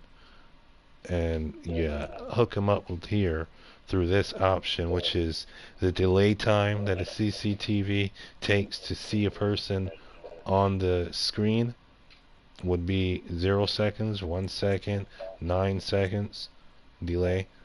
Broken CCTV cameras alert the cops with an alarm, then you can have 1 to 9 cameras be destroyed. Like if you go into a bank and shoot a camera down, well, 1 to 9 of those that go down won't alert the cops. You hit the 9th one, it'll hit the cops, alert the cops, and they'll come. But if you set it for like say 7 or 5 or whatever, it'll be that many of CCTV cameras that come down before they alert the cops. CCTV spotted alert sound that goes off whenever someone is seen in the camera. So if you're like tracking Bigfoot or something and you got cameras all around your perimeter and it goes off, you know Bigfoot's around. Type stuff. Moving right along. Tech stealth, that's just a prop. It just moves. Tennis table, it's a prop, it just moves. Armchair, it's a prop, it just moves. Dining chair, it's a prop that moves. Studio lights. The studio lights are props that give you light. They're very bright. Some of them are off, some of them are on. The crates, it's just a prop that gives you an idea of what the area is. This one's got guns in it, so I like it. Keep it around. This one here's got beer. Yay, beer! Okay, so moving right along. Dynamic props, like I said. Jim, Yes. guess what I put in your house? Like your base in my zombie map. At Michael's house. Yeah, guess what I put inside? Marijuana. No piss buster. Oh, okay. I don't drink. I do smoke, but I'll just let that slide. Anyway, thank you. So dynamic props usually have something about them that is unique. Like, I think this one, you shoot it, oil will come out of it. So these ones, same thing. That's an explosive one. That's a fire extinguisher that shoots out that foamy stuff if you shoot it. You got cones for traffic, stuff like that. Mailboxes, vending machines, things like that. Barriers. This barrier here you can kick over. This barrier here is for like if you're having a shootout with the cops. These missiles actually blow up. This gas tank will blow up. This fire falls over when it's hit. These logs fall over when they're hit. Ran into like with a car. Same thing with these ones. Same thing with these tubes. These barrels will fall over as well. All these dynamics have some dynamics to them. They do dynamics. Dynamics mean they do things. They have properties to them. So that blows up. That blows up. That blows up. That blows up. That blows up. That blows up. All these pretty much blow up. That's a food stand. It's dynamic because its curtain moves. It's got a property to it. It's got a dynamic to it. You can put it down and people could use it as a tent in a zombie apocalypse if you know how to strategically make it. Like, say if you were to put it up against the house, like say right here, they don't see this other part here. But of course, what you're gonna have to do, I don't know if you can make a template out of it. You just have to like get really close to it and put it down, bam, and then override it and then just like slide it over as close as you can without it making going invisible like that. You know what I'm saying? And then people can be like, this is my tent for my zombie apocalypse. You know what I'm saying? Come on inside, I'll show you around. Now they got furniture. I don't know where you put a bed at, 'cause they ain't got no sleeping bags. You can put a chair in here though. You know what I'm saying? A couple of chairs. And put a radio in here or something. All sorts of stuff. So I need some water. Um,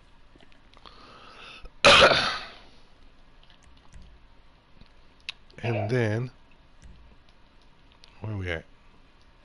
It's not trying to move, because I placed it down. Stupid.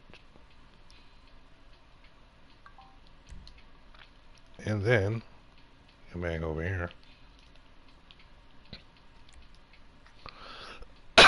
Rubber tire, giant bowling pin, in case you want to like make a giant bowling pin match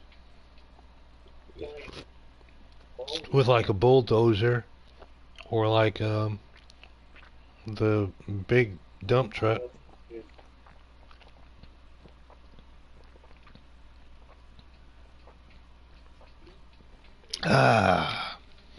You know, that's cool stuff for like the runways and stuff, bowling.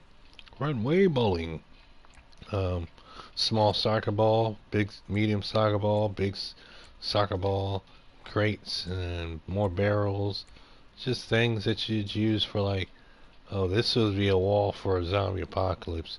If you wanted to put a barrier around a house for a zombie apocalypse wall, you would go here because this is a destructible wall, which means I can drive through this. I think I can drive through it. Let's see. Let's test that theory out real quick. Where's me spawn point? Oh yeah. And while we're at it, let's move this down here real quick. Put that right there with that guy. And testy testes nuts. What? I didn't say that. Can I add you? Yes, you can add me. That's the first time I saw someone text. And it was probably like from an hour ago.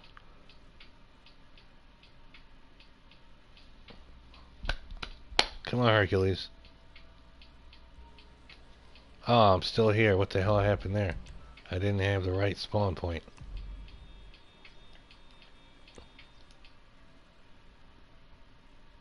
Oh, because I didn't save. You always gotta save. You always gotta save. Remember that. Before you can test it, you gotta save it.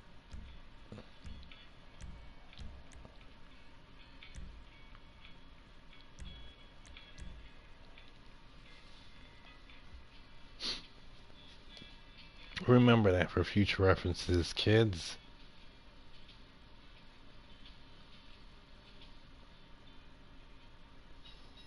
In order to, oh wait, did I never freaking put the one player over there? Now I'm like dumbfounded. What the hell's going on here? Did I put two player over there? Did I even put anything over there? Oh no, I put a new one down there. That's 9. We don't even have Jim, 9 people. Jim, I was just like gonna build everything, then save it after. Is that okay? What if you have to go? I don't have to go. I'm fine for the whole night. Oh, okay. Whatever then. Okay. Alright, so let me test this wall out here for you on this zombie apocalypse looking wall destruction. Should probably get the truck because it's faster.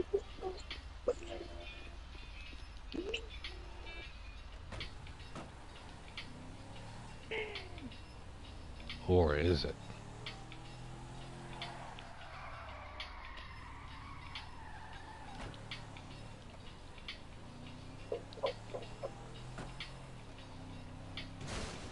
See that?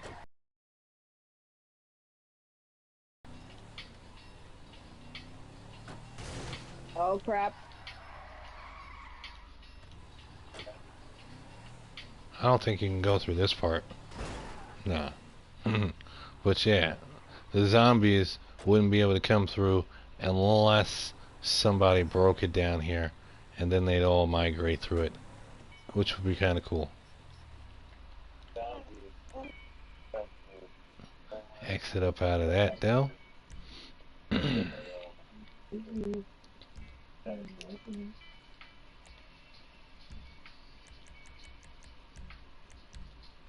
Walls, different types, destructible gate wall, ammunition sign, sea mine. What? Jim, I have a question. What up? So what are we gonna do about like all the mission flags? I was just We'll looking at get my there. errors and the.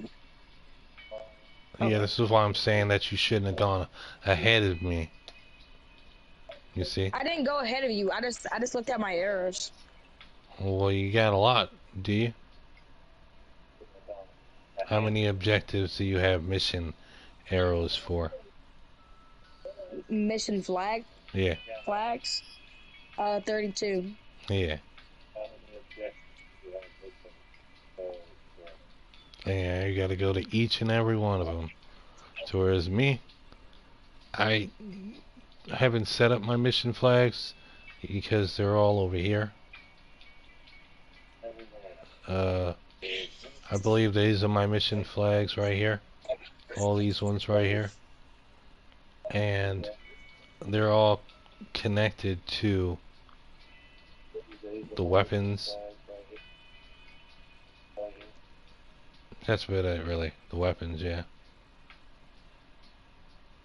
There was connected to the outfits, but the outfits don't work for me, so they're pretty much just connected to the weapons. But I got 5 of them. They're just sitting over there. Just sitting over there. Zone 5, 10, 16, 18, and 19. But anyway, back here we got these sea mines. They only work in the water. And then we got these pumpkins. They're like jack-o'-lanterns. I think they light up at night or something. A pile of them, large pile, crate of them, some traffic cones, graffiti on them, and I like this barrel thing sometimes to use. These cone thing paddles, and that's the end of that dynamic props. Moving right along to objects. Objects is more fun than props. Props is just all this stuff that you put down for scenery. Objects and interactables are things that you interact with, and they progress the storyline of the objectives. So in objects, you have things like drug packs. As you can see, this drug pack here. Well, if I take it over here on the map. Oh wait, no, you're not going to see it here on the map. Actually, you would see it on the test. Let's put that We badge need to back. go to objects, you said? Yeah. I'm going to show you on the testy first and foremost. Is there a specific one we need to get? Nope. Any object That's is the not- same object. It's just a visual. Okay. So if you look on my map right here, while I'm in test, you will see the cars. There are 4 cars out here, but only 2 of them have icons on them. So the police cars. The gun has its own icon on it. The cocaine package looks like pizza. Another package looks like a plus sign. Another package looks like a pill. One of the people out there has a Running Man sign, and the other 2 people, they're not even showing up on the radar. And they're right here. Oh no, where'd they go? Everybody is ghosted. Oh, you know what? They ghosted because they're on triggers. They're on flags. They're not supposed to spawn in for a minute. They're not even showing up on the Is window. that? Or they're over here. No, they're not spawning it. Yeah, I don't know where the hell they went. They're just gone. Anyway, I was showing you that to tell you that that's how we're going to be setting them up with their own sprites, their own icons. So, in objective objects, click on that, add a Wait, new object. you're doing the icons now? No, I just said that we're going to do them when we're setting these things up. Each and everything that we're going to set up from here on, we're going to put an icon in it. Yeah. Okay. So, oh, I remember. My zombie is all the way over there. That's why he was gone. Duh. Put him back. Alright. Anyway. So objective objects. Click on objects, click on objective objects, click on add new object, and place down an object. When you place down an object, bam, push circle and go to the screen that says add a new object, and then go to the object. The object should be whatever it is. Whatever it is good with me. Click on that object, and we're going to scroll down to the second option, because you already know the first option is override options. I just taught you what that does. Second option is freeze position. That means it will never move. If you turn this on, it will never move. If somebody picks it up and drops it when they die or leave, it'll always be there until somebody else picks it up. If it's an object to be picked up. If it's an interaction object to be picked up, like it with an interaction, it'll just sit there and never move until someone comes and interacts with it to pick it up. Jim, am I supposed to have 4 objects or No. only okay. So I can delete the other ones? Yes. Thank you. Yep. So, freeze objects for freeze position to freeze the object where it is if you don't want it to be misplaced or shot around, falling between some cracks or something like that. Next, assign objectives. Click on that. If you click on that, it's going to say something like collect and deliver object to, you know what I'm saying? And you're going to do all that stuff, but not right this second. We're going to get to the objectives in a second or two, after we get through with all these setups. So know that it's there, but come back out of there, circle button. So the next one, objective setup, under that, just scroll past that. That's part of what I was just saying, assign objectives and all that. Objective jump, scroll past that. That's even further more into the schooling of lessons of knowing how to do all this stuff. Mission critical, that means if this is destroyed, the mission is over. If this is destroyed, the mission is over. So we're just going to skip past that and leave it the way it is. Points when destroyed, you don't need any points when destroyed because usually nobody's going to destroy anything. But if you did want to put points on it, it's your prerogative. But you can only put up to 10 points, between 1 and 10 points. But you don't need to because I'm pretty sure no one's going to destroy it. Spawning options, that you want to click on. It says mission start. That's a great place for it to start. Sometimes you don't want objects to start when the mission starts. Sometimes you want the mission to start and the objects to appear after you've progressed within the mission sometime, after you've done one or two objects.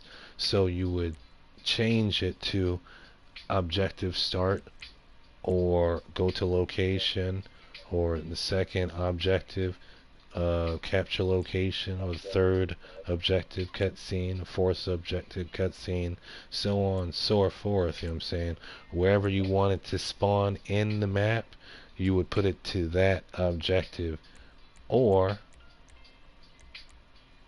to team aggravation if you wanted to spawn in when your actors got aggravated and they had aggro on.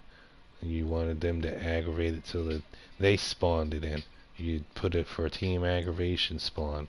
Or if you wanted to put it underneath a flag, so you put a flag down and trigger the flag, and then they spawn in. But for the most part, just leave it on mission start. As far as spawn near options go, you can click on that. Your objects can spawn anywhere you want them to spawn. They can spawn near the vehicles. They can spawn near other objects. They can spawn near actors. They can spawn near specific vehicles. They can spawn near specific objects, specific entities. They can spawn in radius of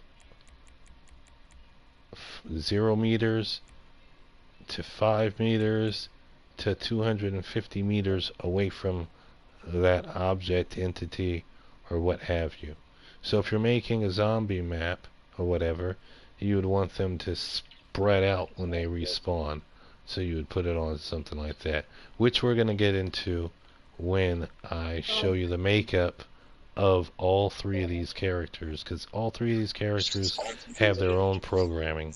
And I'm going to show you the makeup of all three of those characters so you know how to make your characters. But that's what I'm saying. You can have it spawn away from you like that. You know what I'm saying? So that's that. Cleanup options, you don't have to worry about that. If you don't touch it, they'll clean themselves up. Mission flags, same thing. You put it to trigger a flag. When this package is destroyed, it triggers a flag. When somebody completes grabbing this package, it triggers a flag. If you want it to trigger a flag, and then you would tell which flag it triggers.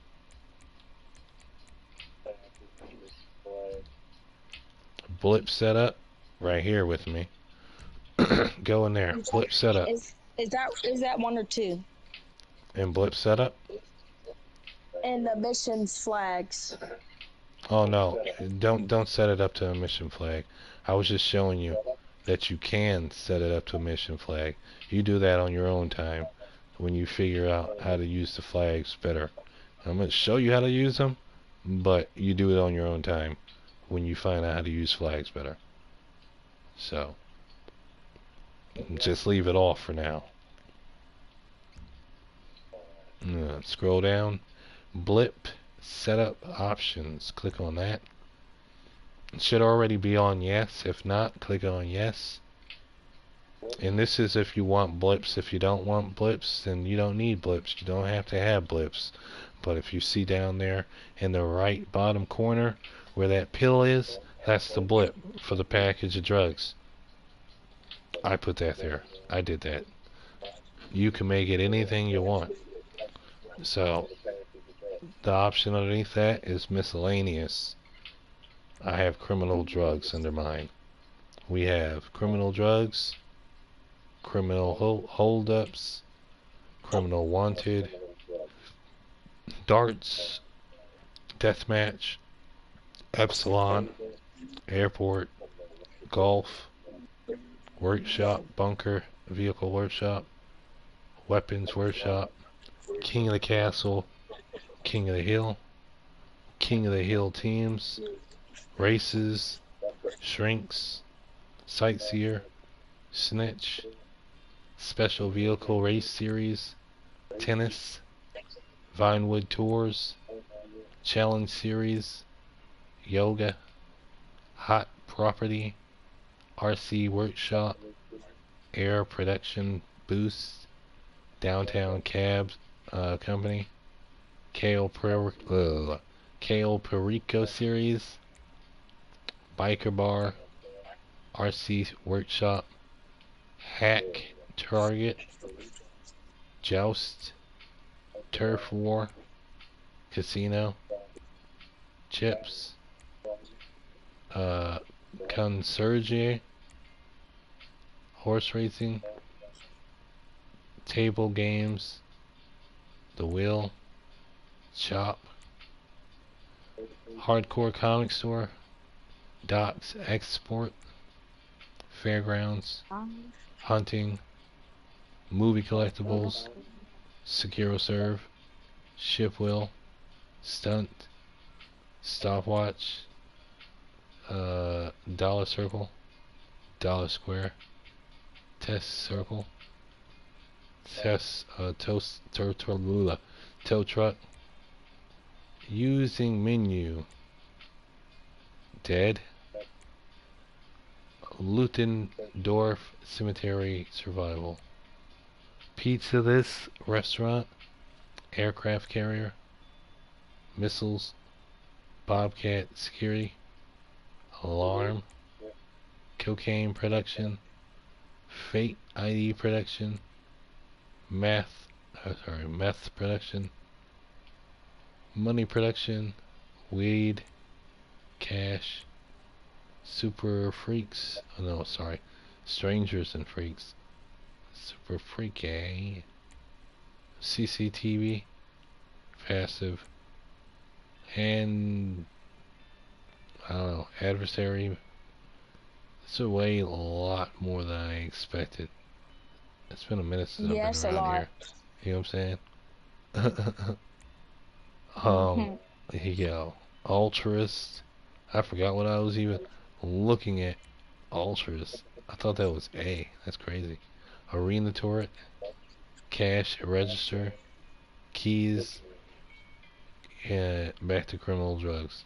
And not only that, I'm not going to get into it, but we also have numbers, letters, items like cocaine, interactions like cargo, locations like the drainage tunnel. You can turn it off if you want. Actors like the enemies, vehicles like the gang bikes, pickups like armors and guns, buildings like safe houses, miscellaneous like passive. I don't even know. Was I already on miscellaneous? Yeah, I think I was. So, where's my drugs? There it is. So then you got the blip color that you want it to be. Mine is green because I just wanted to be a neutral color for like health, medicine. And then, actually mine's is blue because it's also green. Starts off green and then it turns blue when it's aggravated. When all the zombies are aggravated, they aggravate all aggravation of every aggravation in here, and everything changes color. So it starts You off want me to get blue. the pizza? Huh? You want me to get the pizza color? Yeah. It starts Okay, off it starts off peach and then it goes blue, I think. What color? What? what color do I make it? Yellow? What are you talking about again? The pizza, like the pizza symbol for A like the pizza symbol. food and stuff. Oh no, I use for orange. Orange. And then the first color I put orange, and then the blip color team aggro I put red. And then for like this here, for the pills here, I put the first color green, and the aggro color blue. And then the blip outline could be a color, but I'm not gonna put one there because it makes it look kind of stupid. Display control options. I don't have anything for that nature going on. I just leave that alone. Height, indicator options. No need for height because we're not trying to have the icon all over the map like everywhere. I mean, for that we'll go to the display control options for like blip alpha based on distance.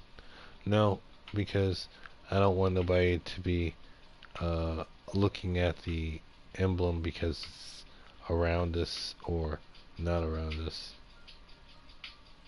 And then oh yeah, okay, so blip alpha, I don't know what that really does. It's like if you get close to it, like say whatever it is, people, place, or no, yeah, maybe. I don't know if you can put blips on. I'm gonna turn it on. Might probably. I don't know where I put my locations. I lost my locations. They're somewhere. I think they're right here. But anyway, I don't think you can put locations on. I don't think you could put blips on locations and zones. Anyway, I'll figure that out in a minute. And then flash on first creation. That's when it comes into the map. Like if you have it spawn in for a trigger or an objective, and you get to that objective, when it first appears on the map, it flashes for a few minutes like it's just been created. So like all this stuff that you see here on this map, you can't see the doors.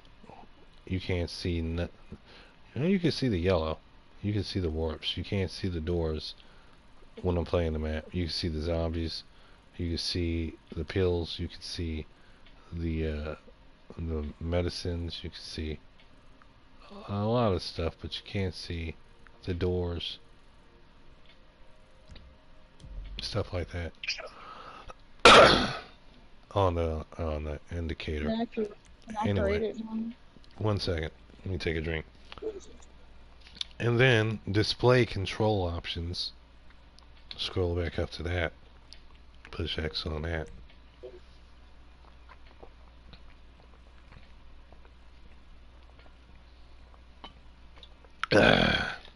So then you have objective override display, which we're going to get into in a minute. Yeah, blip range. That's the range of it, the height of it. When out of range, remove blip when out of range, or don't remove it. Hide when objective is blocked.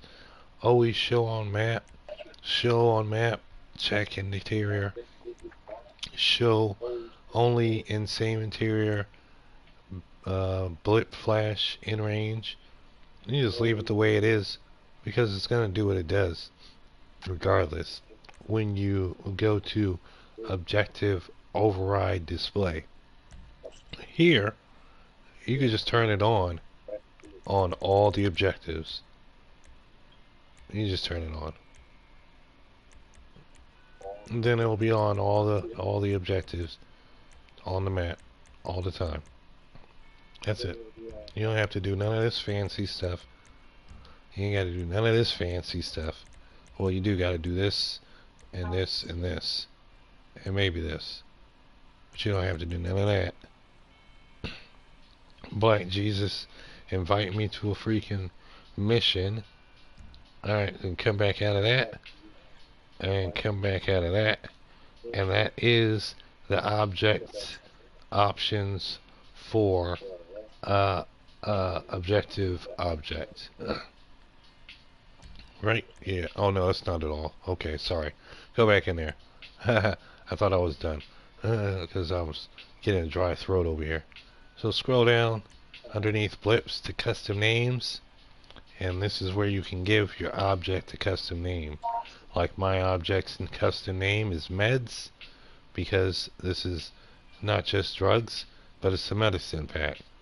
You know, because the blip is literally a medicine thing. So my custom name is meds. The ticker name is also meds, which means I just pushed the little right and it went to that. You know what I'm saying? Use custom ticker name if fell text. You leave that off because we're not making a mission where if you fail at doing something, it fails the whole mission and it tells you you failed because you dropped this object or you blew up this object or you blew up this vehicle or blah blah blah. Health options, you can come in there, click on that and put it on invincible so it never gets broken or blows up or anything if it's just an object. Some people put it on health because they want it to burn up, or low health because they want it to burn up really quick for like setting triggers and stuff like that. You know what I'm saying? Health bar, you can have it on if you want. I really choose not to for RP purposes, roleplay purposes. You can see the health bar in range or as a flag is set, whatever, but no for me. Self-destruct options, that's a no for me. They only work if you set a flag off. So if you set a flag off, you can blow up anything and everything in the game. Well, maybe not the actors. I don't think they have self-destruct modes, but everything else does. Well, not props and dynamic props. Everything else besides actors, props, and dynamic props has self-destruct. And yeah. Do I make the first one pizza? I mean food. Then I make it steel. Make what? Pizza and then what? Like the food. I make the first custom made food. Then I make it steel, right? No. I don't know what you're stealing. If you're trying to use an interaction thing like this one right here to steal from a counter, I will get into that as soon as I get there. But you gotta let me get there. I'm almost there. Got like a few more options here, and then we're gonna get right in there, and we're gonna be like right there, and I can show you. So stop getting ahead of me, if you would, please. I'm not getting mad. I just said. I'm not getting mad. I said stop getting ahead of me. You're asking me questions for things I'm about to talk about, like specifically, like you're in my head, like you're both in my head. Like I'm getting close to talking about what you're asking about. You just gotta let me talk. You just pay attention and you'll get there. Fall in line. Okay. So, with objects, like I said here, you have the health options, blah blah blah, self-destruct. You can assign it to an actor if you want, but that there is on this here where you edit the placement of it, and then you stick it close to an actor. When you stick it close to an actor, that gives it to that actor, like that. But now that actor has it in his person. And you see I got a red up here, which means I got a problem with saying object 1 is collected from an interaction and assigned to an actor, which I didn't want. So I have to go back and get that back somehow, some way. Somehow, some way. Which I think is just bring it back out with edit placement. But you can put it in any actor, and then they'll be carrying it. So like if you want to kill them to get the package, bam, that's how you get the package. So they're all running around with their own icon, but it's covered up by this icon, so it looks like this icon's running around, and you got to go after and get that icon from this person. You got to kill this person to get that icon, and then get that icon to go back on your business type stuff, which is what I'm going to do in my alien board. Anyway, so yeah, that's that. Actor assignment. Next one, reset options, you already know about that. And then convert to interactable, you don't have to worry about that because we're going to interactables now. and I'm going to show you about interactables. Specifically, the interactable called the invisible object. So, go to interactables, click on interactables, add a new interactable. Click on that and scroll over until you find special. When you get to special, go down and scroll, and you already get that. That's what it is. Yeah, you don't have to copy nothing, because that's for the copy, cut, and paste when I teach you that later. So anyway, you got this invisible object, right? So place that down, boom, and then push circle, come out, and then go down to it, interact with it, invisible object, go in click X, and you will see yourself doing some type of movement. Maybe if you do. If you probably don't, it's okay, because it's probably on none. Now from none, you can push to the left or to the right, and you will get an interaction type. If you go to the right, you'll get search the ground. Go again, unlock with keys. Again, dig up box. Again, generic grab. Again, change clothes. Oh, you know what? That's probably what I need. I'm going to try that again next time with that. That's probably what I need. As a matter of fact, we're going to play with that when I play with that. Anyway, again, lock the pick. You can't see me because I'm on the door, locking the door pick.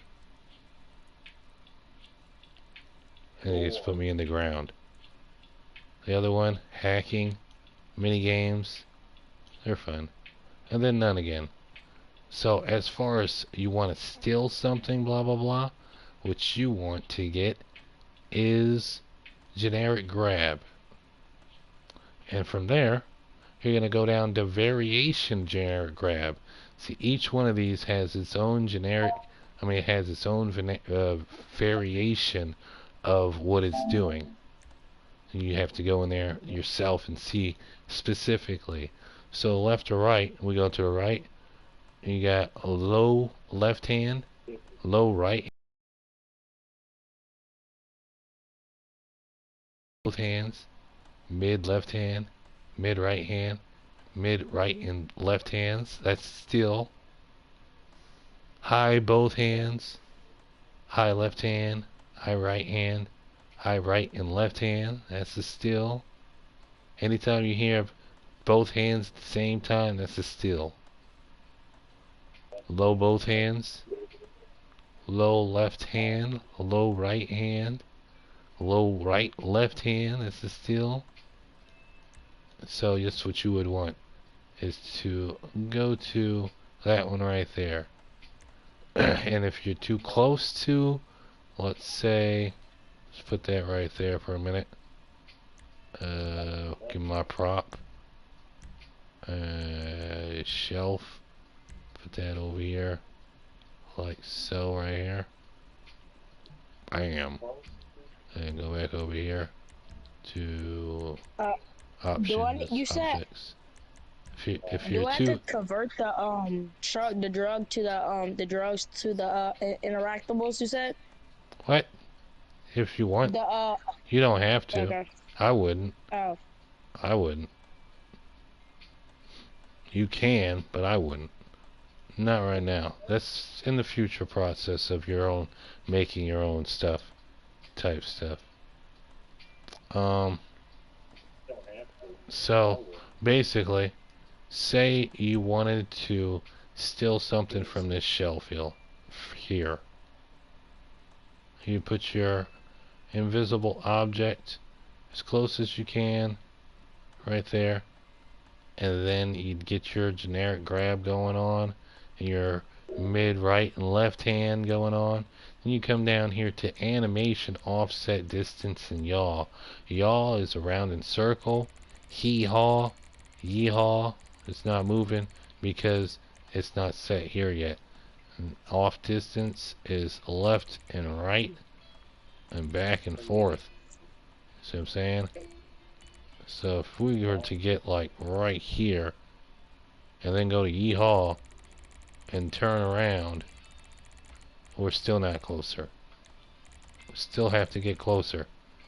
And we can't get that close. But that's about as close as we're gonna get right there.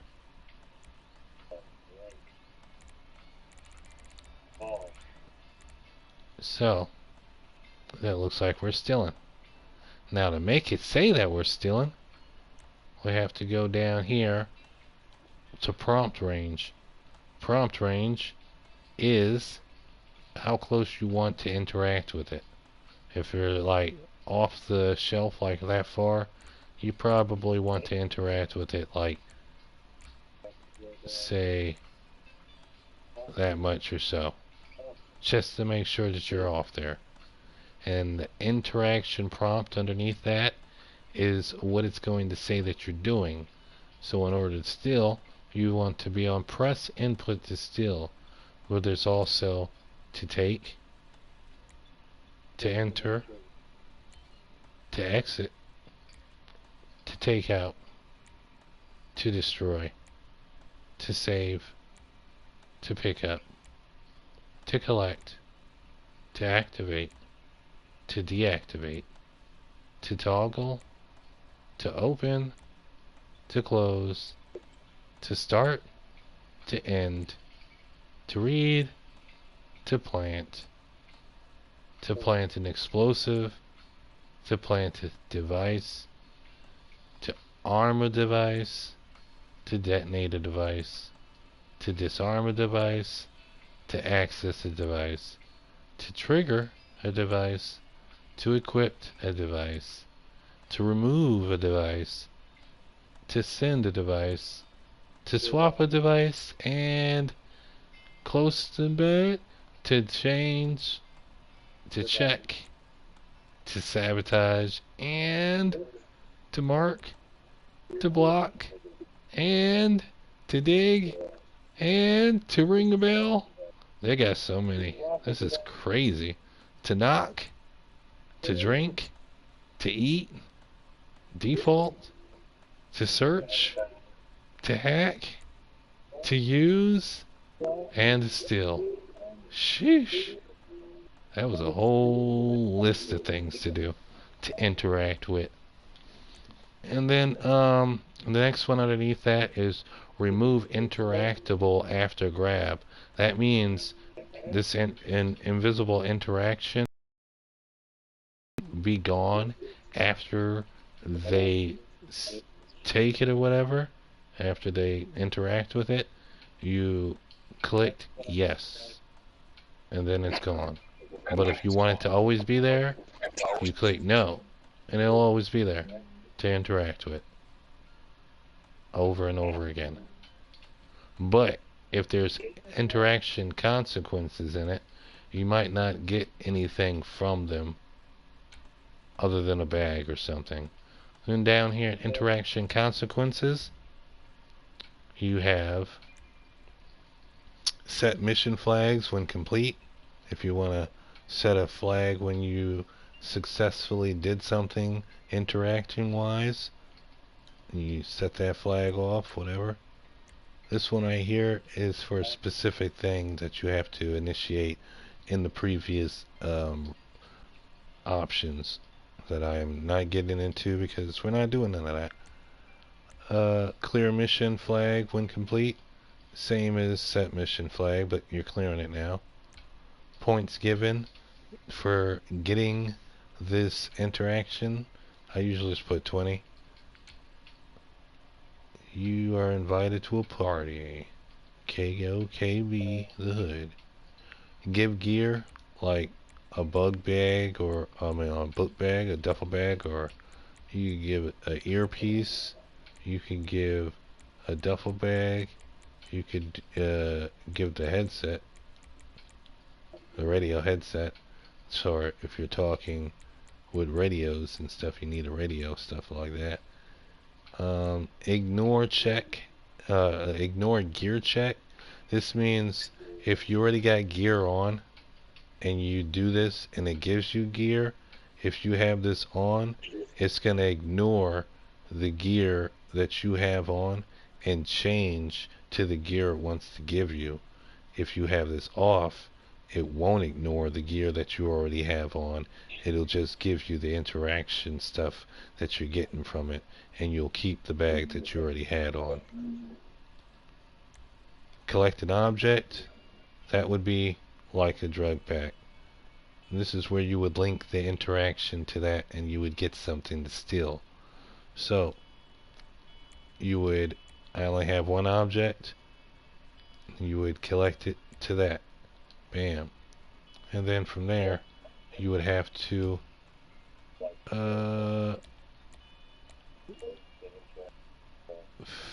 put an interaction in this mug over here, which is what is it? Is it collect an object? I don't think it's that. What is it? Hold on, let me see. Can't collect object from more than one interaction. Interactable 3. Oh wait, where's interactable 7?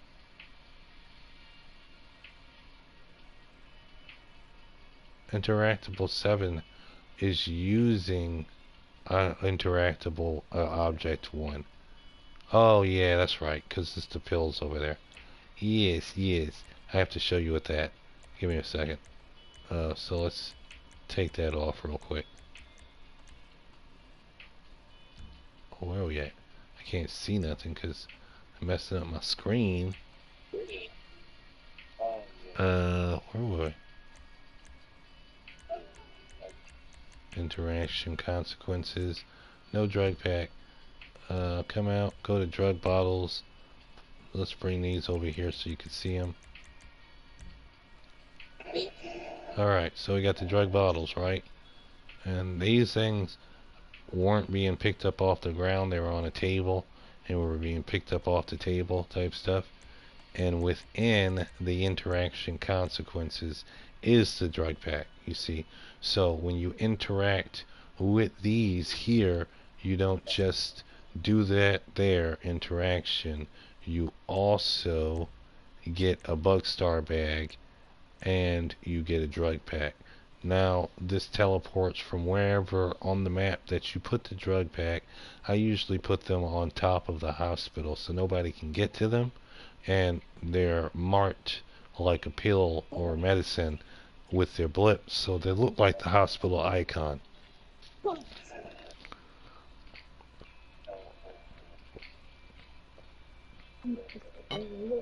And that's how you steal or use interactables.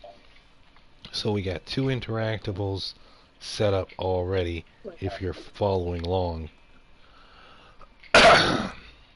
And so I am. okay, so go down here to override options. You can use that for moving this.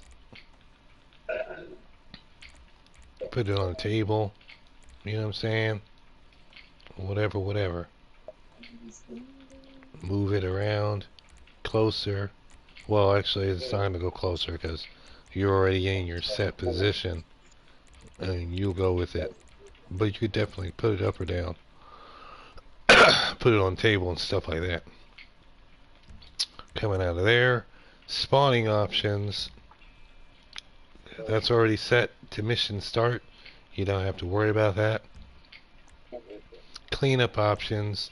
You don't have to worry about that, but if you go in it, you'll see it's disabled. Cleans up on its own.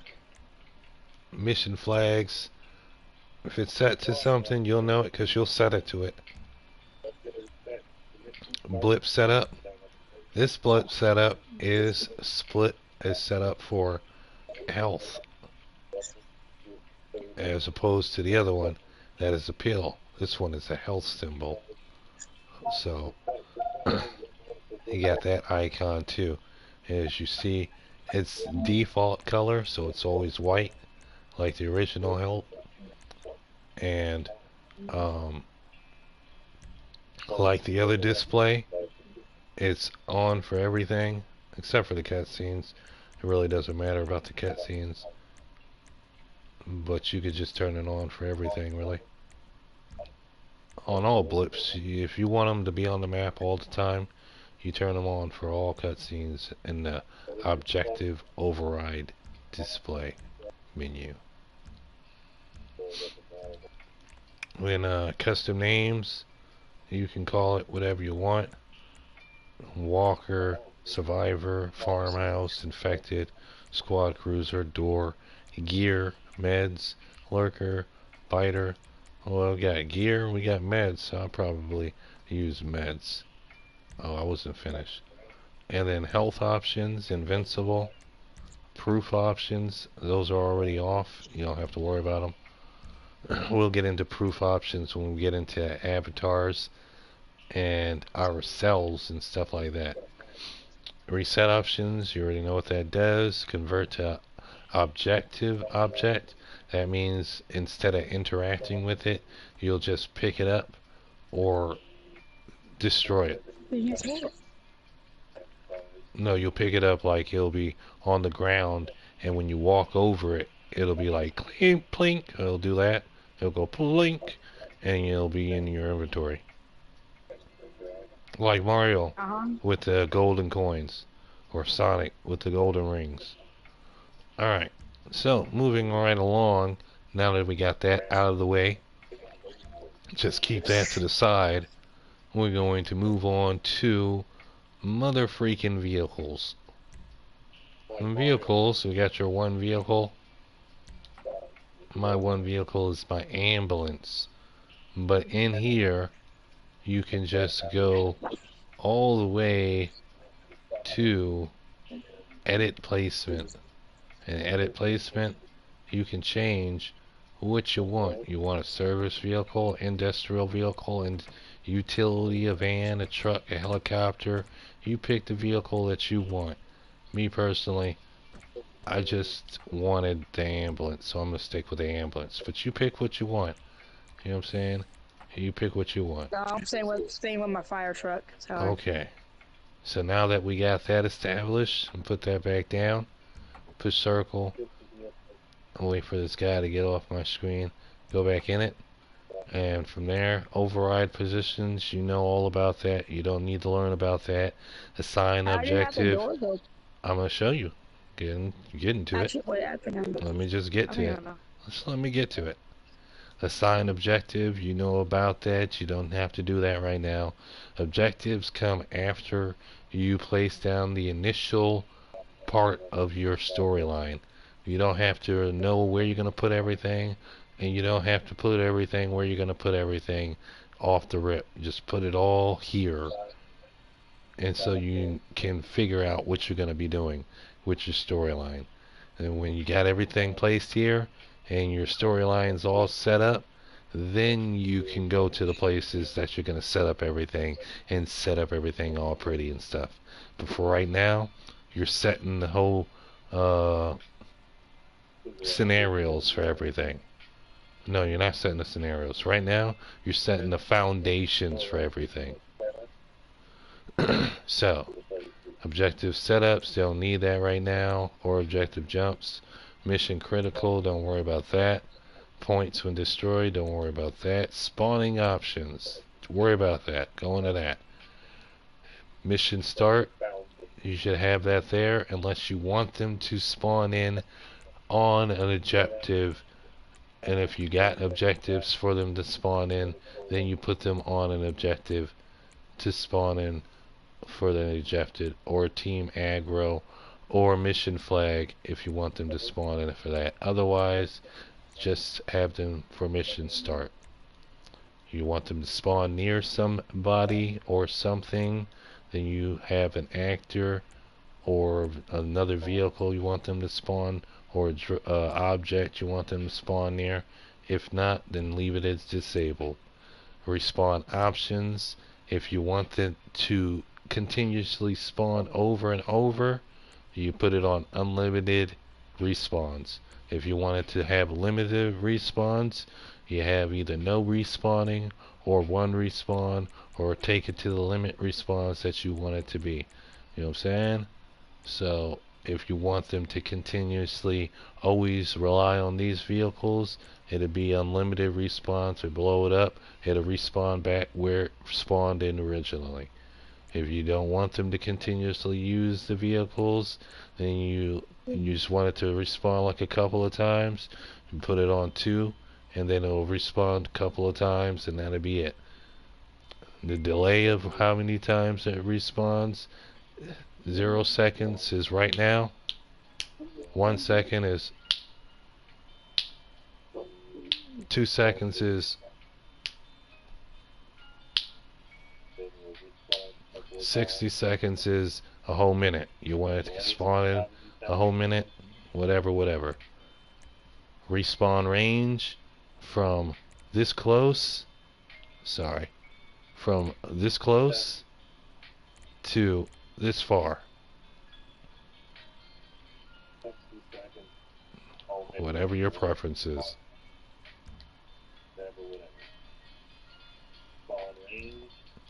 Cleanup options, you don't have to worry about that. It'll clean up itself. Mission flags. Mission flags is for you when you get to that point. When we get to that point, we'll figure it out. I'll show you all. We're not there yet. Blip options. In blip options, just like all of the blimps, you do the same properties for all blimps or all actions, all objects, all vehicles, all actors. But you can change it if you want. Like my ambulance is the acid lab.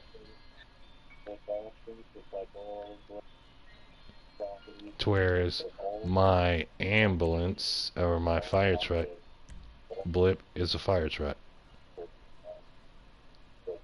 And my police cars, truck and car, are both cop car icons.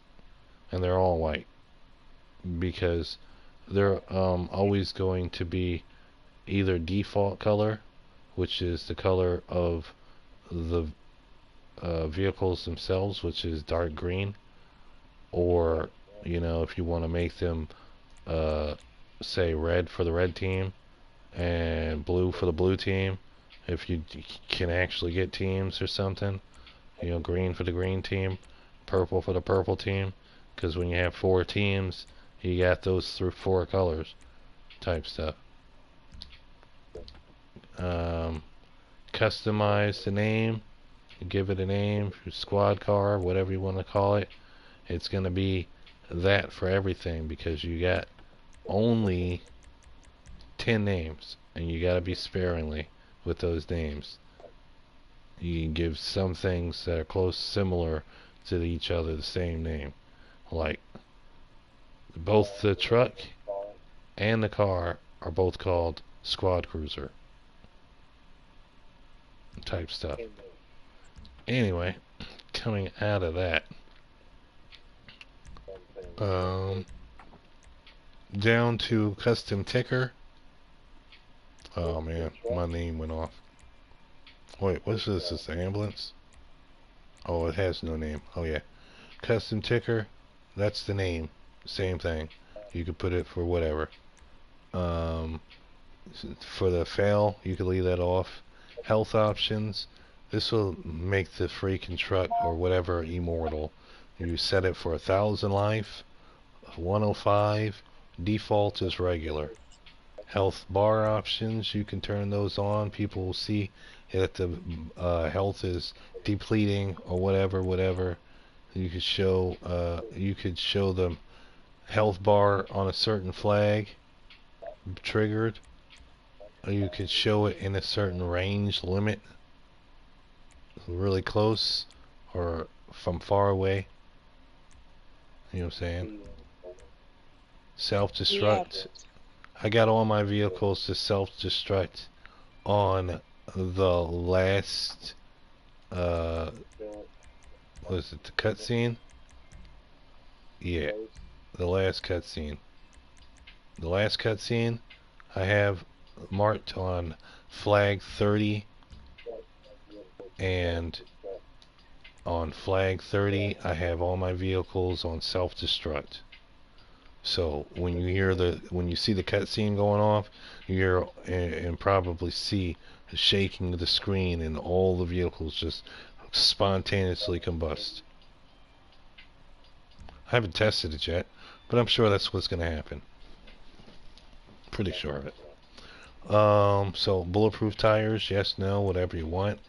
Scale of damage, this means when you crash it, is it going to be 100% damage, 95% damage, 200% damage, 1% or 5% damage, 10% damage? What's going to happen to this vehicle? Is it going to be really damaged or not damaged at all? The higher the number, the less damage it's going to be. The less the number, the more damage it's going to be. Prevent braking, that means if you hit the doors on a pole, they're not going nowhere. They're not. Nothing's falling off this car. Prevent homing. Can we try to do gas? What do you mean gas? There's a way to actually get your car like to have gas. Oh, you find out about Like to it. run it. I'll find out about it on a different video. We'll talk about it. Prevent homing rocket launchers, homing rocket lock-ons. Self-explanatory. Next option, appearance options. Oh, that's where that is. So here in appearance options, you can sometimes change the color if it is a vehicle that you can change the color. Like say for instance, if we were to go here to the SUV, now you can go to change the color. You could change the color of the SUV. You make it chrome. You dig? Type shit. You can come over here and you can change the secondary color if it has a secondary color.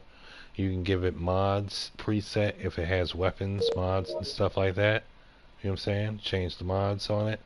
You can change the livery if it has a livery change on it. You could change the headlights, or turn them on rather. You can turn the headlights on so that they're always on. You know, when it starts off, they're always on. You change the tint of the color of the glass. You can put dirt on it. You can show the ratio of dirt that you want. It's pristine clean or really dirty yucky. You know what I'm saying? You could turn on the siren and the lights. Once you turn them on, they're on. You don't hear them, but when you test it, you'll hear them. And siren, same thing with the lights. When you test it, you'll hear them. You'll see it. Next option out of that, going down there, is the one he was asking about. Entry options. Entry options, you got doors, windows, restrictions, and ceiling options. Doors and windows, door states. Well, you got door states and windows. In door states, you can open, lock, break off, close the front door, the right door, the left back door, the right back door, the hood, the trunk. And you can do this with the flag too. Say if it's all closed and locked, you can use a flag to unlock the car and open it. And just one door open or something. And that's how you open the doors and stuff like that. And then the windows, you can open the windows. You can close the windows.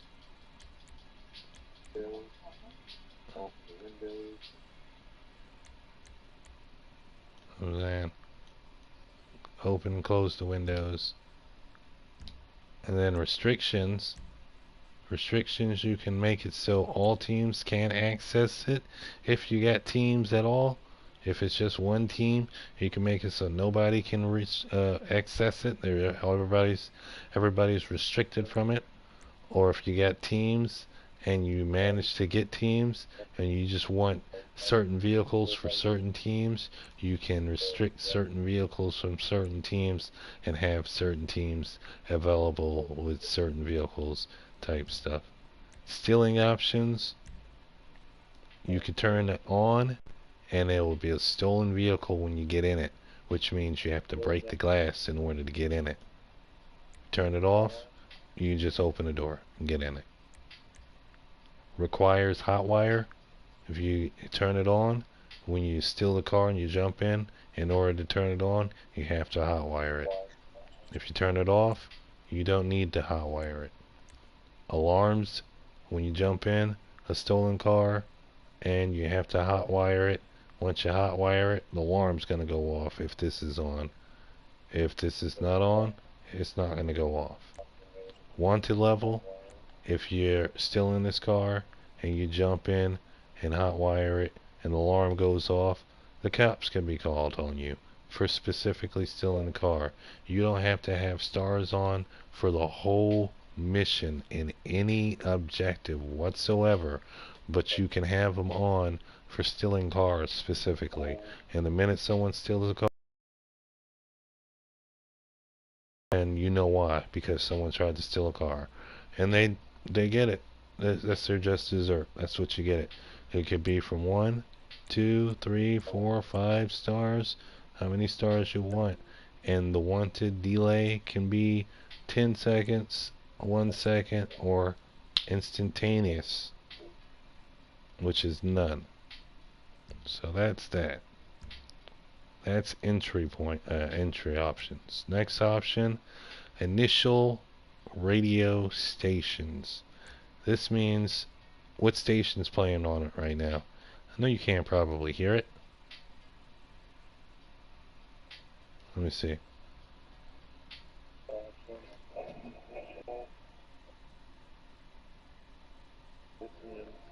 Oh, that's the media player. Nope, you can't hear it. I can't hear it either. Don't worry about it.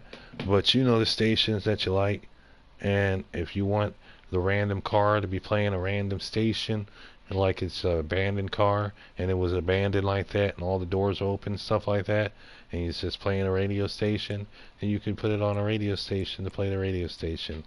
You know what I'm saying? Initial radio station when you jump in.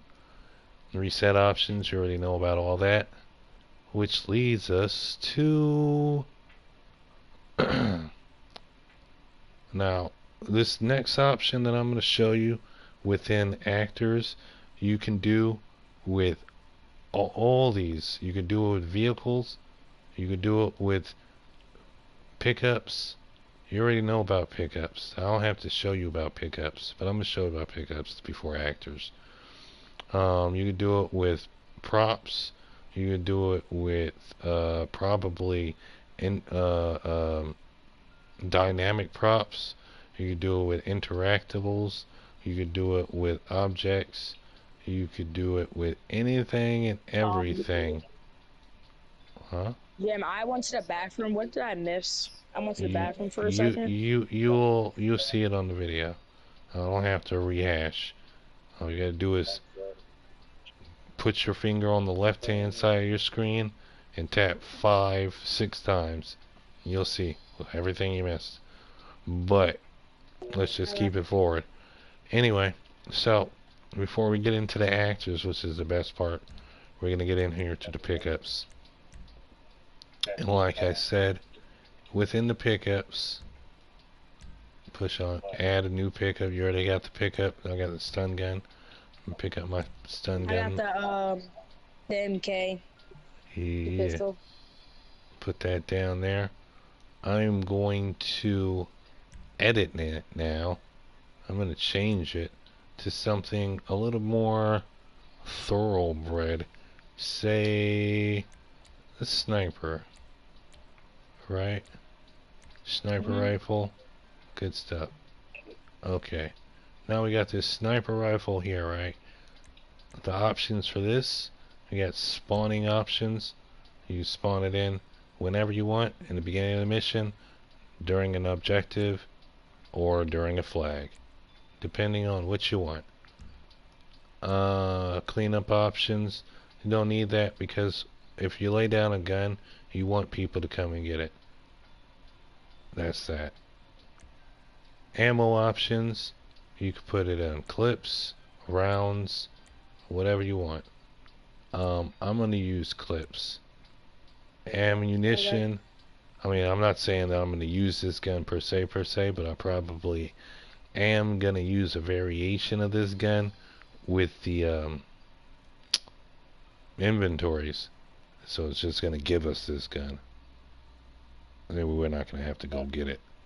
But anyway, so I got default clips, 20 clips, 90 clips, or 19 clips, 1 clip. I would probably just give it like 20 clips. And components. Components is the fun thing. You can put on a scope. You can give it an advanced scope. See that? Advanced scope. You can give it a suppressor. You can give it a wood grip finish. And you can do this with any weapon that you place down. So you go into components and put the components of the weapons in there. You can give it flashlight. Say you had let's say you had this mother freaking pistol over here. Yeah, let's say you had this combat pistol over here. You go into components and you get an extended clip. You get a flashlight. You get a suppressor.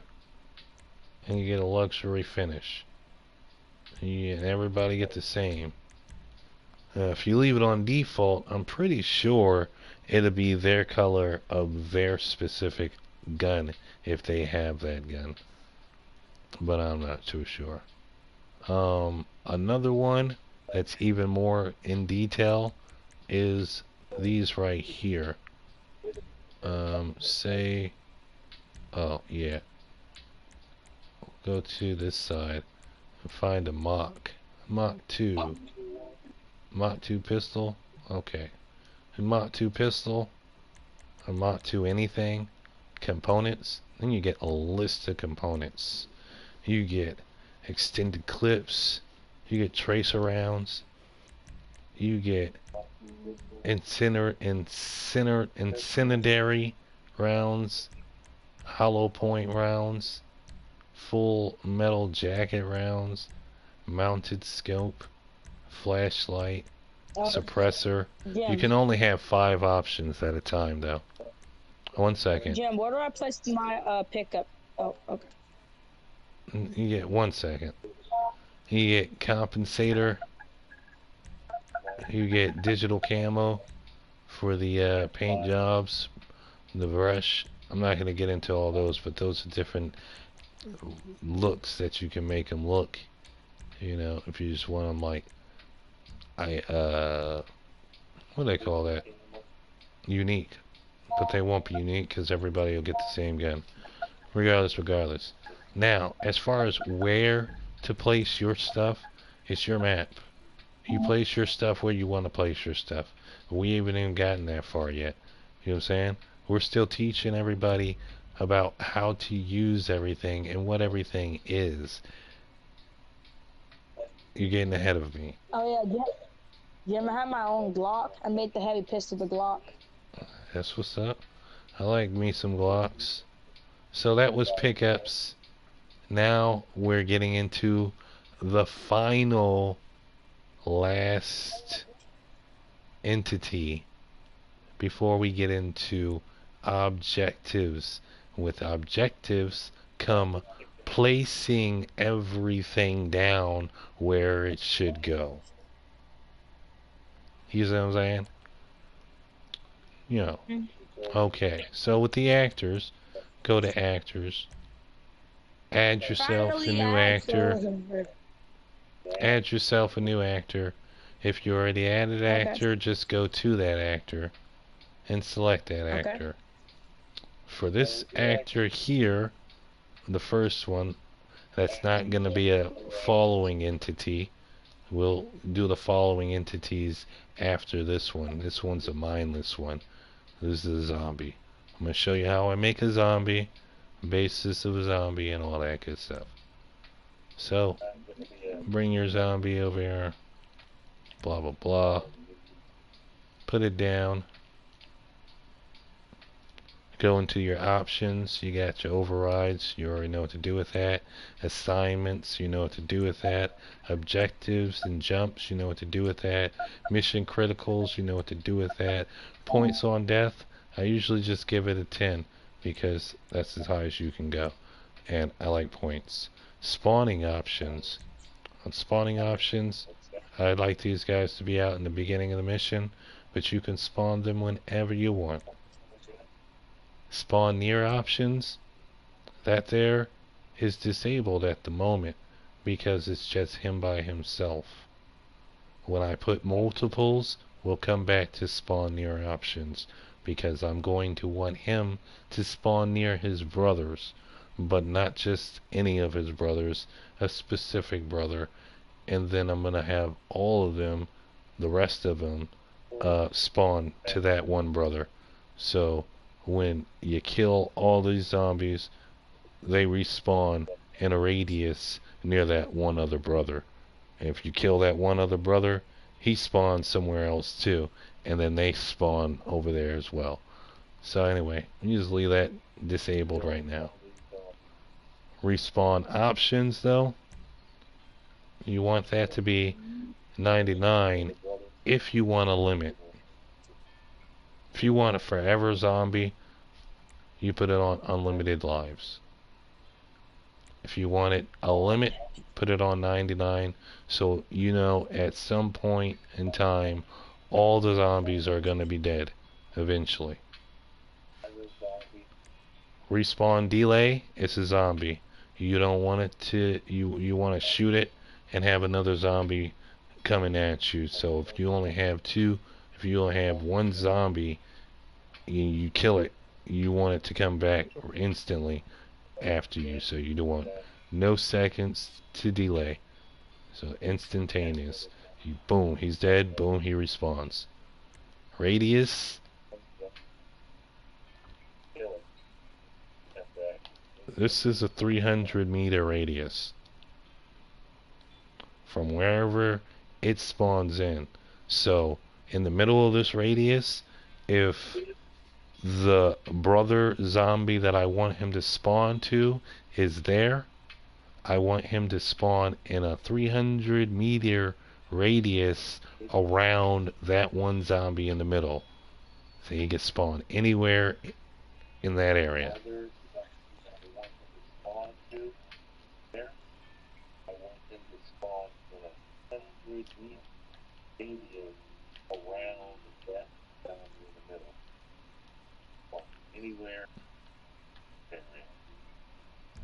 Alright, come out of there.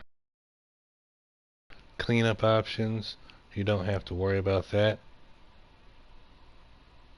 If it is on off, you can worry about that and just put it on yes. But if it's already yes, just leave it on yes. Because we're ignoring visibility checks. Can I What? test it to see if it works? No. You gotta wait until I'm finished with the initial avatar before you can test it. Okay? Okay. Now, mission flags. Is there any mission flags for it? No. Why? Because I didn't set any mission flags up for it. You could do that if you want on your own time. Blips, on the other hand, all blips are set up the same way, as I told you before.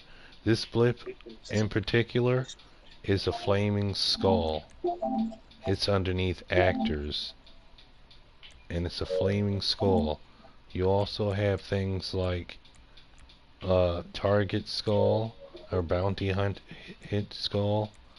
You have the beast or whatever. I'm using a flaming skull. For its blip color, I'm using green because the zombies, for its aggravation color. I'm using red for when you know that it's aggravated. So when Your it's, thing lagged. Your thing lagged for me, and I don't know where to go now. Thing like lagged really bad. So what are you talking about, the video? yeah, I don't know where to go. Where to go where? Be more To specific. the blimps, Uh-huh. like the I don't know where So to you're find. in the zombie, right? Yeah. Okay, in the zombies, from the top option on downward is 1, 2, 3, 4, 5, 6, 7, 8, 9, 10, 11. Flip setup option.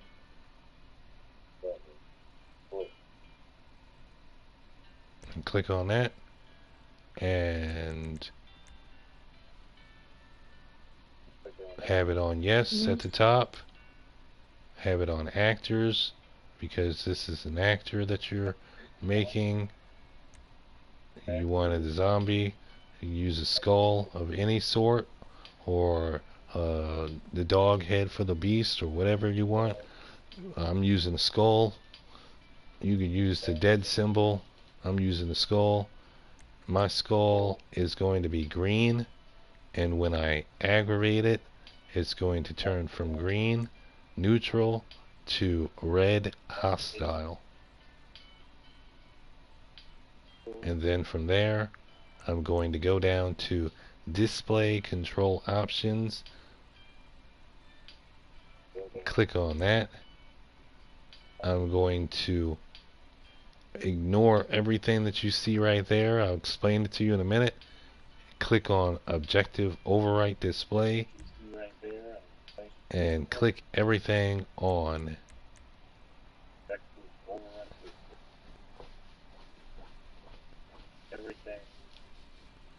Once you clicked everything on, you're going to back out and you're going to go down 1, and on blip range you're going to push to the left once to 999.9 meters, which is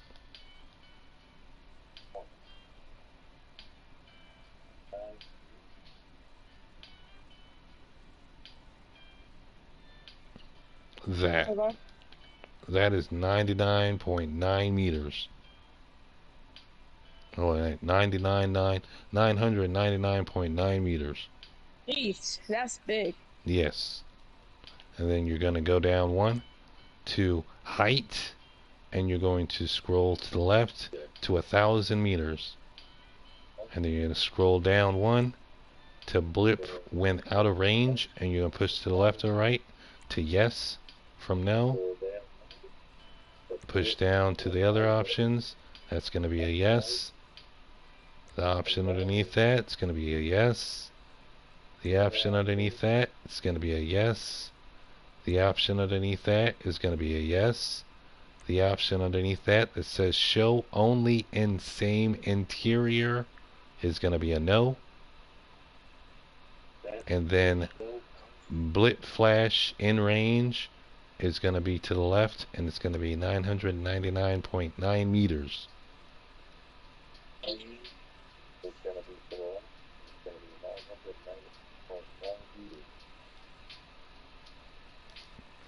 And then when you come out of that,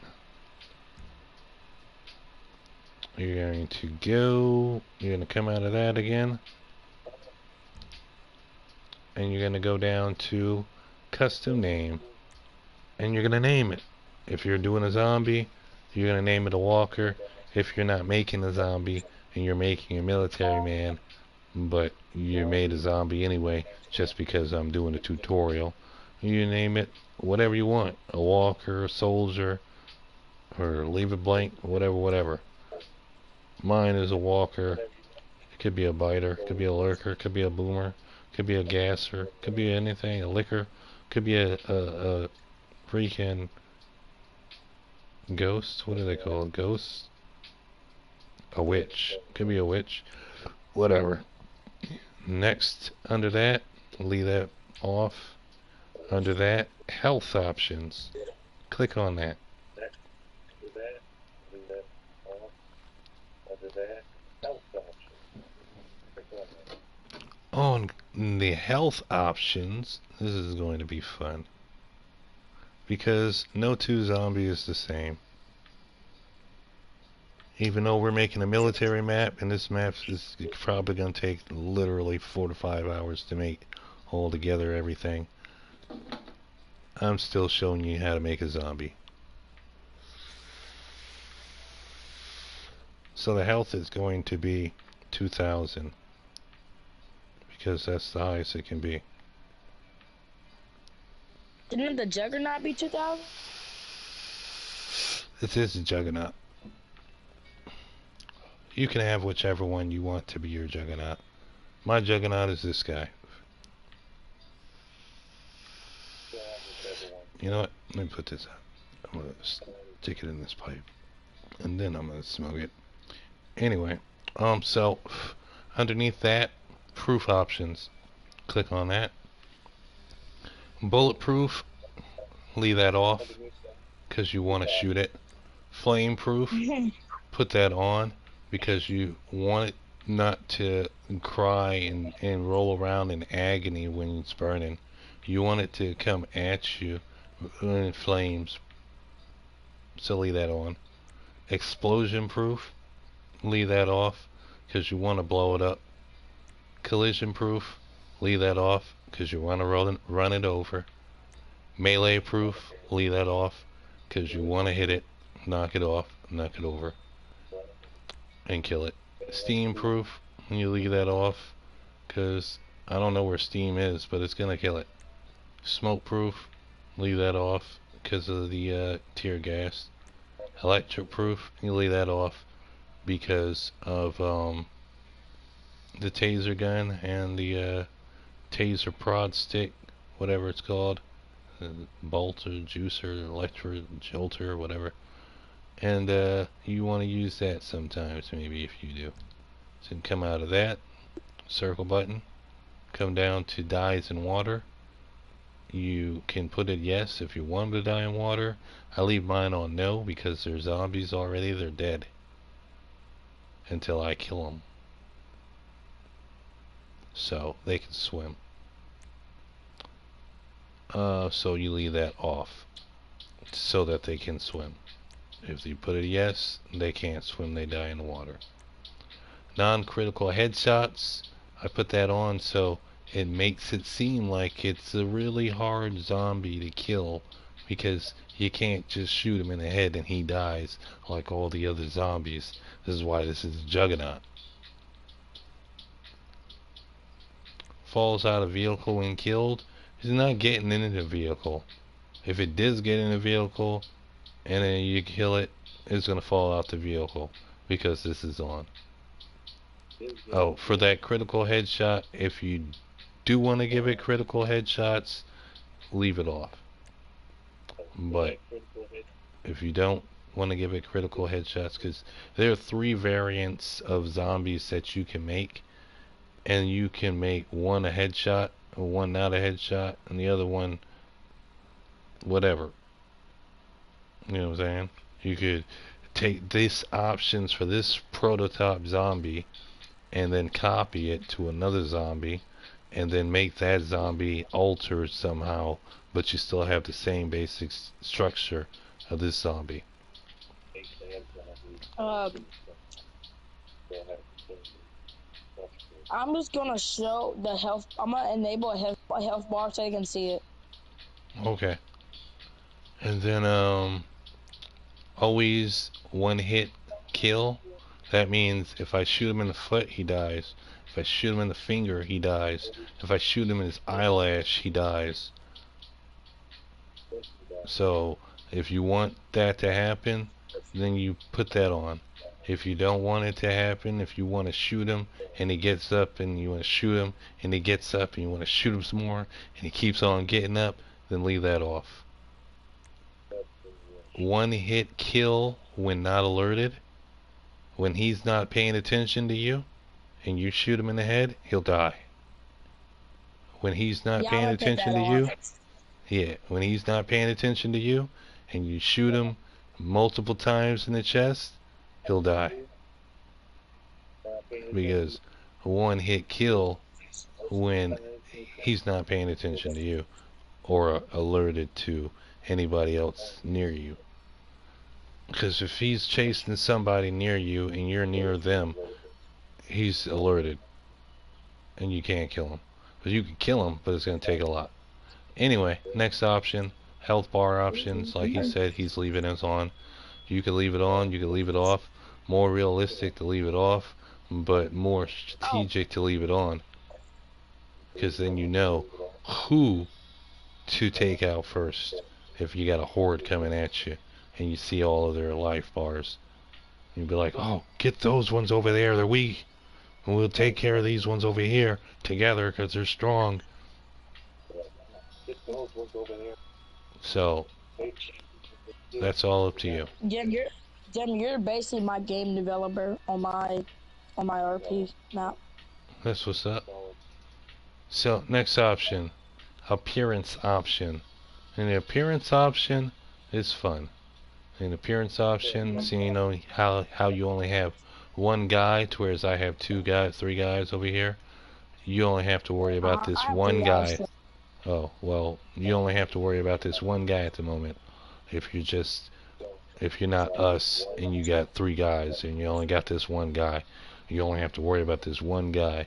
You can only have so many variations of different looking people, even with the 100 model memory, because you got all this other stuff, props and stuff to worry about. So if it's a zombie map, you probably should just stick to these 3 zombies variants, and then one guy that has a random form, and then another guy that has a random form, where every time they die they change their appearance and their skin complexion, but they're the same thing. Whereas this one is 3 different zombies that are all the same, but they dress different. And then whenever they die, they come in different outfits. Like, for example,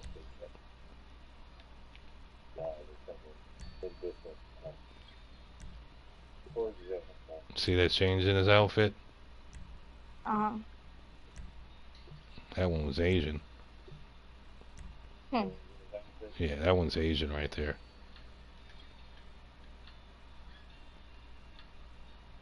Anyway, so moving right along to, what was it? Health, appearance options. So to find the zombies within the appearances, you have to find holidays. You get special, which is the beast, gangs, goons, military, law enforcement, civilians, workers, strangers and freaks, and holidays. And with each of these variations, you get different variations, like Sasquatch, the Gooch, the Yeti, the Zombie 1, the Zombie Armored, which most people would think was the Juggernaut. Well, this is my weakest version of a zombie. Some people just get scared when they see this guy, and they run trying to get back, and this is the easiest one. And you have to worry about this one, because that's the Worry Juggernaut. about the ones with the jackets. Yeah. And then you have this one, which is the summer one. And you see every time you do this, they change. Except for this one. This just changes his face. Changes the blood spurter, maybe. No, the blood spurter's the same. Just the face. I didn't know that when you place down the same zombie, you don't lose your auto memory. Exactly. This is what I'm saying. So when you start to placing down these guys, you're going to want to just go like this. Just use one model for that whole. Yeah. You're going to place that guy down right there. Well, let me finish first. Let me finish. I'm getting ahead of myself. Andrew. Okay. Because we're not even there. We got all these options here to go over, and we're just right here. Okay? So anyway, appearances, and we got these zombies, blah blah blah. So that's that. And then I was wondering relationship though. options. When the relationship options, you go there and you get a natural zombie, and you go to relationship options, it's gonna already have some pre-existing options connected to it. Well, this one you're not gonna see that because you didn't just get that. I mean, if I go here and I get a zombie, you will see what it says right there. It says type zombie, behavior preset, no override, which means it's already got its own presets. It's already gonna do what it does. You can't change it because it's a zombie. Now, if you want to make your own zombies and have their own presets, what you got to do is use a civilian like this and then put a knife in his hand. Once you put a knife in his hand, then you can go back to him and change his appearance to look like a zombie. You see how this one has its own variants? And then Yeah. this one has its own variants? No weapons and all that stuff? Well, if you make it a regular person, then you can go and put the variants in it, and then come back Uh, here and make it a beast with a knife, or yeah. Why are my Sasquatch. zombies fighting each other? Because they do that, and you're getting ahead of yourself. You're getting ahead of me. Let me get there, man. Can I get there? This video is taking so much more time than me explaining to you guys that I'm right behind you, no Diddy, no Chomo. We're right here with the information. You keep on saying the stuff before I get there, and this is not getting us anywhere fast because then I have to reiterate, stop getting ahead of me. Anyway, we'll get there in a minute. Anyway, so with this zombie here, it has no override. You could put a weapon in his hand, and once you do that, the behavior is going to change. And it's not going to have the zombie behavior anymore. That's what I thought. But right now, it's not doing that, apparently. Because, apparently, it's doing a zombie thing. I'm just going to put that down and see. But I didn't even make that a zombie. Where is my starting point at? Okay. Anyway, let's get back to these options. We'll talk about that in a minute. So, out of appearance, into relationship, you can make it, if you had teams, you could make it one team hostile, one team friendly, or neutral, both teams. But since it's just one team, this zombie's obviously going to be hostile to everybody, including the cops. So you're going to put it on hostile.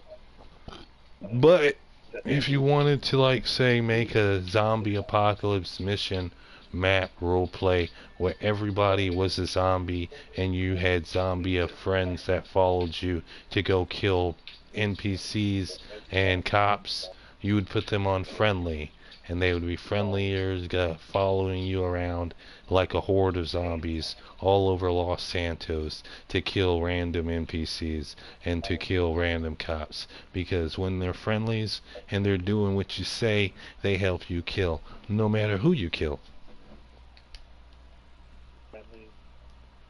And then also have become hostile in combat, which means when the actors in the combat, their relationship to all teams will change to hostile. It's meaning if you're friendly with me and this is set to hostile in combat and you go hostile in combat, you will attack me even though we was just friends. Yeah. Pretty much like that first guy at the farm who's purple, who goes hostile, Alex. Anyway, because he's on neutral too. But anyway, come out of that circle, go down to combat options. Combat options, we don't want to have nothing on them because they're regular zombies. Unlike this zombie, he's not a regular zombie because he's got a knife on him now. He's a dangerous zombie because he's got a knife on him. These ones just beat the hell out of you. That one's gonna stab you and draw blood.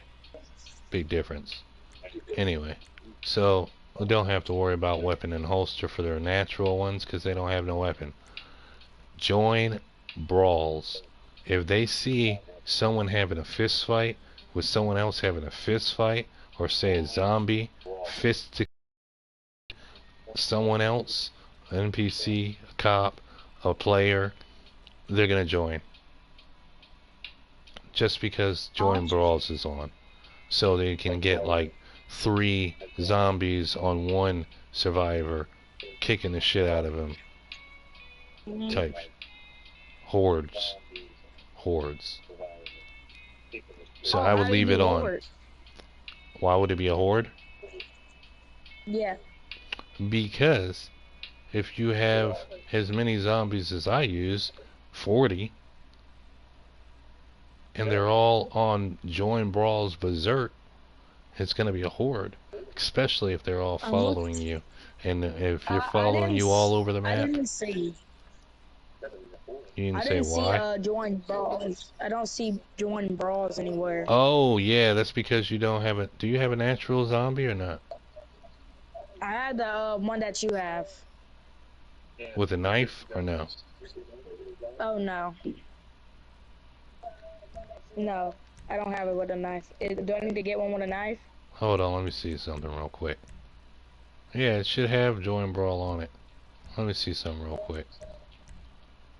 Yeah, see if they're your friend. Wait, it says brawls require the actor to be unarmed or using melee weapon. Okay, so yeah, if they're armed, they can't use brawl. So they can't have a weapon. Are you in control? Where's control options? I don't see control options. Control options? Oh, I see it. Never mind. I got it. Never mind. Okay. Thank you. Yeah. So. Oh, that's a new one. So. Join brawls on. Accuracy can be 100%. Could be extra low. It could be low. It could be medium. It could be high. It could be extra high. Or it could be 100%. I don't know what the difference between 100% and extra high is, but I'm guessing one is higher than the other. Who knows? We'll figure it out one day, eventually, in time. Oh my God. Wait, Jim, just What? imagine your map is better. Imagine like we have like the best zombie maps, like with bases and stuff. Because I'm building a bunch of bases in mine. Yeah, yeah. I don't run out of any storage memory because I'm using the props that are used from other bases. Yeah.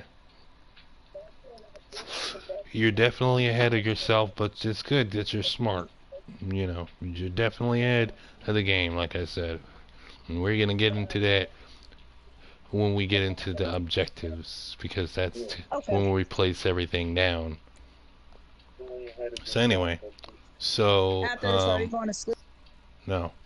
So, damage scale can be anywhere between 5.5% to 0.100%. That means how much damage they're going to give you when they hit you. You know what I'm saying? Shooting range, that means how far that they can see you before they come after you to come and kill you. You could be all the way over there and they will see you, like when we was doing that one and they were at the front gate and we was at the tower, but they were still coming in the front gate to come at us because they knew where we were. Yeah.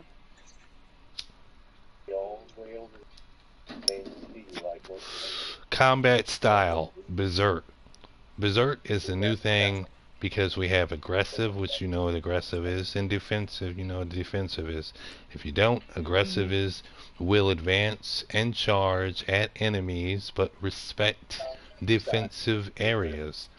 Defensive can't fight armed enemies when unarmed, and will not charge at enemies.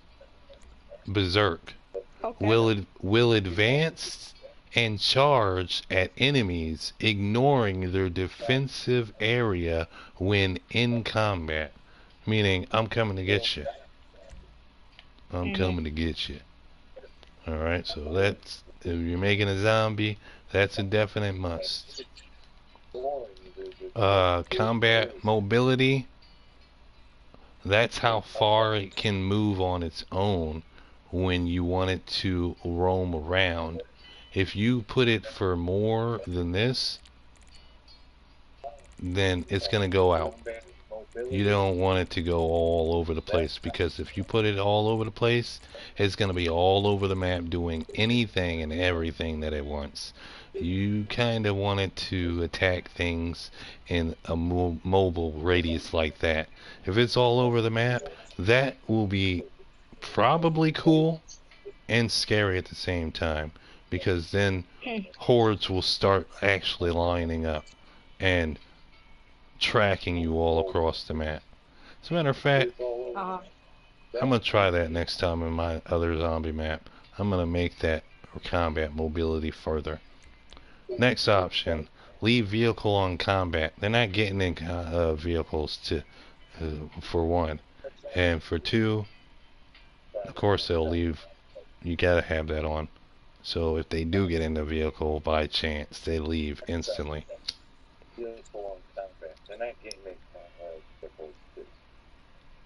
Okay. Next option, disable vehicle rocket use. This option prevents actors in vehicles from using explosive missiles against players. So like, if they're in a vehicle that they can shoot a missile out of, like a helicopter or something, they can't while this is on. Okay. Alright, next option, alertness and team aggro options. Here you have alertness options and team aggro options. I believe you can only use team aggro options when you have the objective and the marker down, where it's over there somewhere. So we're just going to worry about this right now. So alertness options go in there, and you got these things here. You see on my mini map the cone radius of the visual perception of this individual zombie. It's set to custom, right? Mhm. You have custom, you have other pre-authorized modes that you could use. Custom is where you get to do everything yourself. So what I do is do custom, then I go down to perception range, and I push to the left to 499.9 millimeters meters, or 500. If you can get 500, just good, whatever. If you can't, let's go okay 499, blah blah blah. Down to angles, perception angle 180 degrees, push to the left once. Alert other zombies in range 500 meters. They will alert anybody that is on their team in that radius.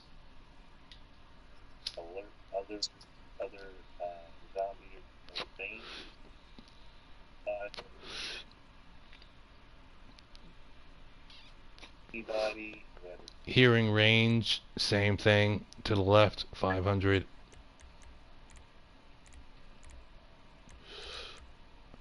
Explosive perception radius, when they hear explosives, same 500. Show vision cone on radar, turn that off, because you don't want them to know that they can see you. You just want to know that they're there when they pop up on you. Because you see the cone, you know they're coming straight for you. Next option, alerted when seeing equipped weapon. They're zombies. They're not smart. The only time you would have this on is if it was an actual enemy, like the militaries or some bandits or something like that, or survivors, stuff like that. As a matter of fact, I probably should have put that on. I don't know if I put that on the survivor. Let me check real quick. That's why. I should have did that. That's why we didn't know if they knew we were there or not. You point your gun at them, and then they'd be like, "Oh, oh," and then they follow you. Anyway, back to the zombie. So you leave this off because they're brain dead. They don't know that you got a weapon. When they're coming at you, or when they're standing there looking at you, if this is on and you got a gun in your hand, then they'll charge you. That's too obvious. We just want them to think for themselves a little bit. Down to next one, use grace period. That's for this right here. If they're alerted when they see you with a weapon, you have a grace period of a few seconds before they come and attack you. But we don't want them to be alerted, so all that's pointless. Ignore outfit team on team 1. You see, I don't understand this because I can't do the team's options yet, the outfits yet. But when I figure it out, that'll become a thing. Let's skip on past them. And come out of that. If you go down to team aggro options, you see mine are not on because I don't care about that. They're already on team aggro because of the alertness when they alert the other team. So you come out of there, and now you have a zombie. For the next time that you put another zombie down, what you're going to do is you're going to come to your zombie, you're going to click on your zombie, you're going to go to edit placement of your zombie, you're going to pick it up, you're going to push circle to put it back down, you're going to push circle again, you're going to go to add new actor, you're going to click on that, and it's going to automatically be the last actor that you just picked up. Then you're going to go down to copy properties from, and then you're going to push to the left or the right. Oh yeah, I know how to do that. And then That's you're going to easy. copy the properties from that zombie. And now that every zombie that you put down is going to have the same properties of that zombie that you put down. And you can use this copy properties for everything. You could use the copy properties for the vehicles. If you want all the vehicles to have the same properties as the first vehicle, you could use the copy properties of the interactables. If you want all the interactables to have the same properties of the first interactable that you laid down, the same properties for objects if you want to copy the objects, and so forth and so on. You know what I'm saying? And this is where you bring in all the other actors.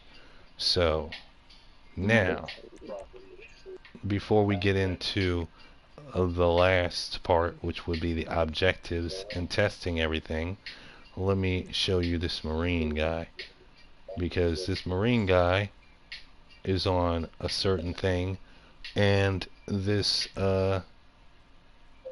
zombie guy is also on a certain thing, which puts them together.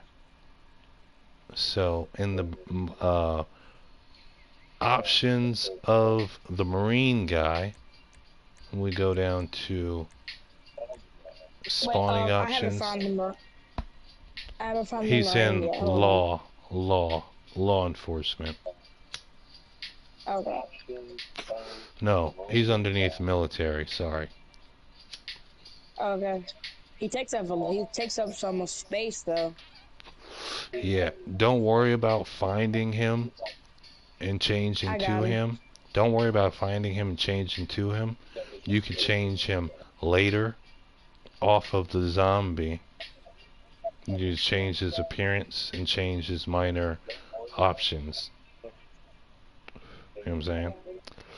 This is why I still have all that memory option because all the stuff that I laid down is just one of one, except for the Copy and people place. and the vehicles. And then The most. all these warps and doors, they don't take up Uh-huh. muscle memory.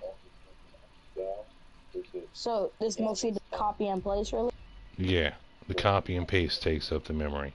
So when you start copying and pasting everything down, which I'm going to show you how we're going to do it, vehicles and stuff like that, and placing down the actors. The actors is the last thing.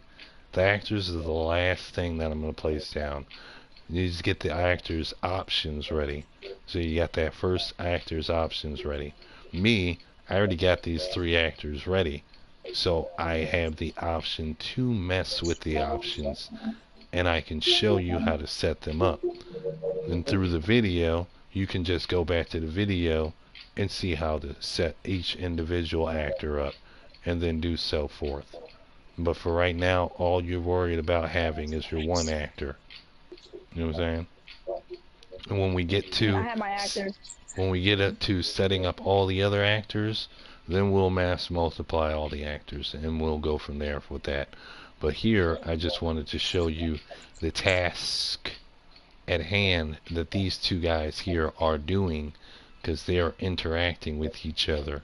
I have this guy following this guy, and I have this guy following this guy, and they both want to attack each other, no matter where either of them spawn all over the map, so that they're always hunting each Are other. you gonna show me how to do it? When you Yes, get.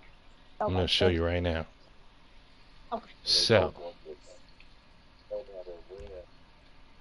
spawning options of this military man. I'm just showing you the setups and everything real quick. This guy spawns in on the cutscene, the 4th cutscene at the moment, because I moved it down, but it's actually the 2nd cutscene. Excuse me. And that's why I have him initially spawn in objective start. Team 1 is the trigger, and the objective trigger is cutscene 4. He spawns near the SUV, the sheriff SUV, which is in the other map over here on the farm. You know, remember? What the hell is that? What? Oh, that's the trigger. So should I place it down the actor? I mean, as long as it doesn't aggravate your memory and you don't exceed all your memory, because if you have to go back and erase stuff, that's going to be a thing for you. A reoccurring thing for you. Because the way I do my maps is the specific way that I do it. I set it all up so it doesn't run out the memory until I get to the tippy top last actor, and then I keep on putting the I'm actors gonna get down. the pilot. I'm gonna get the pilot because the pilot doesn't take up that much action. Okay. So anyway, he spawns near the SUV and a 250 meter radius, and this only applies to his respawns. His initial spawn was a specific place, but he's here now, and this is where he would spawn if he spawned initially, along with this guy, and they would kill each other, and you would see it, which I will show you in a few. So that's the respawn for him, and the respawn options for him. He respawns 99 times. He respawns every minute, and he respawns in a 300 meter radius of the truck that he respawns 250 meters from. May I place down my actor that I want? You said that already. Can I place it down though? Yeah. You didn't respond. Okay. You want me to go to? I just want you to pay attention to what I'm doing and catch up with me when I get to where you are. already. That's all. Cleanup options, don't worry about that. Always ignore visibility checks. If that's on, then leave it on. If it's not on, then always put it on. Mission flags, he's on his own timing. He don't have no mission flags. Blip. His blip is the VIP blip. And it's on default, so it's always white. Which means if he's on my team, it'll turn blue. Because I'm blue, he's blue. If it was teams, it would be team red and team blue. If he followed team red, he'd turn team red. If he followed team blue, he'd turn team blue color on the icon list. You said the VIP, right? Yes. What's the color? It's default. White. White is Okay. default. The same Thank options for everybody else as if you already did that, and it should already be set up with the blips and stuff and the default, all that. The name, I named mine the Survivor. I have one more name left. I named mine the Survivor. That's the ticker name as well. And no tickers for the fail text.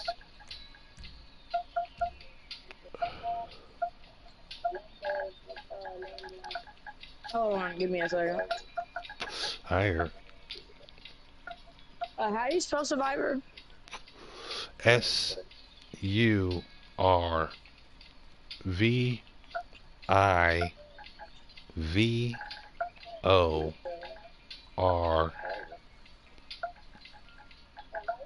Thank you. Yep.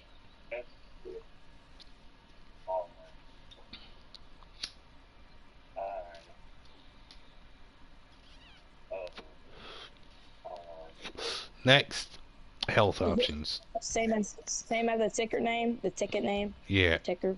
Yes. Okay. And use custom ticker name in fail text off, because he ain't never gonna die. He's got 99 lives. Do I need to go to health options? relationship? What? Do I need to go to relationship options or No, health? health options is the next option. So in health options, and give him 2,000 life to the left.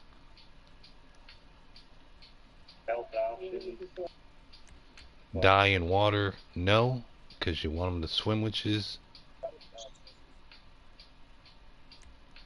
Non-critical headshots, turn that on. Falls out of vehicles when killed, turn that on. Always one hit kill, turn that off. One hit kill when not alerted, turn that off. Health bar options, turn that on. In range, turn it on to the left and go to 499 meters. And it says show and end mission flag set 1, but really Yeah. you don't have to have that set on that, because I think it's going to come on. If you turn it off, it's going to be on all the time. This is for set certain mission, so turn that off. You can go up to proof options. Go in proof options and make sure where is that at? right there next to health options, inside health options. Oh, it's inside health options. Yeah. Okay. Proof options right underneath health. And bulletproof off, flame proof off, explosion proof off, collision proof on, melee proof off, steam proof on, smoke proof on, electric proof off. Because sometimes you want to just like shock the hell out of them with your taser gun. Because they get annoying. Come out of that. Come out of that. Appearance options. You can go in there, but it's the same thing. It's just there for when you start making multiples of the single entity and you want to change it. If you can try to change their appearance, come out of that. Go down to relationship options. And relationship options, you'll have friendly on team 1, hostile on cops. It's probably go on hostile anyway. And then become hostile in combat. Leave that off because Is you only team want. supposed to be friendly? Yes. Okay. And hostile will probably go on for cops automatically. And then become hostile in combat, and you leave that off unless you want them to become bandits and then start attacking you. And then you would turn that on. Come out of that and go down to combat options. Okay. In combat options, you can give it whatever gun you want. I'm gonna keep the gun holster because he has a gun holster. I'm gonna get a Glock. Right. Your weapon holstered, I would put that yes, so he's not always holding a weapon. And when he's in danger, he takes the weapon out. Accuracy 100%, so that he can actually do something to help. Damage scale 100%. Shooting range 499. Combat style berserk. Combat mobility 30-point meters radius. Leave vehicle on combat? No, leave that off. Because if he does, he'll always be getting in and out, in and out, in and out, in and out.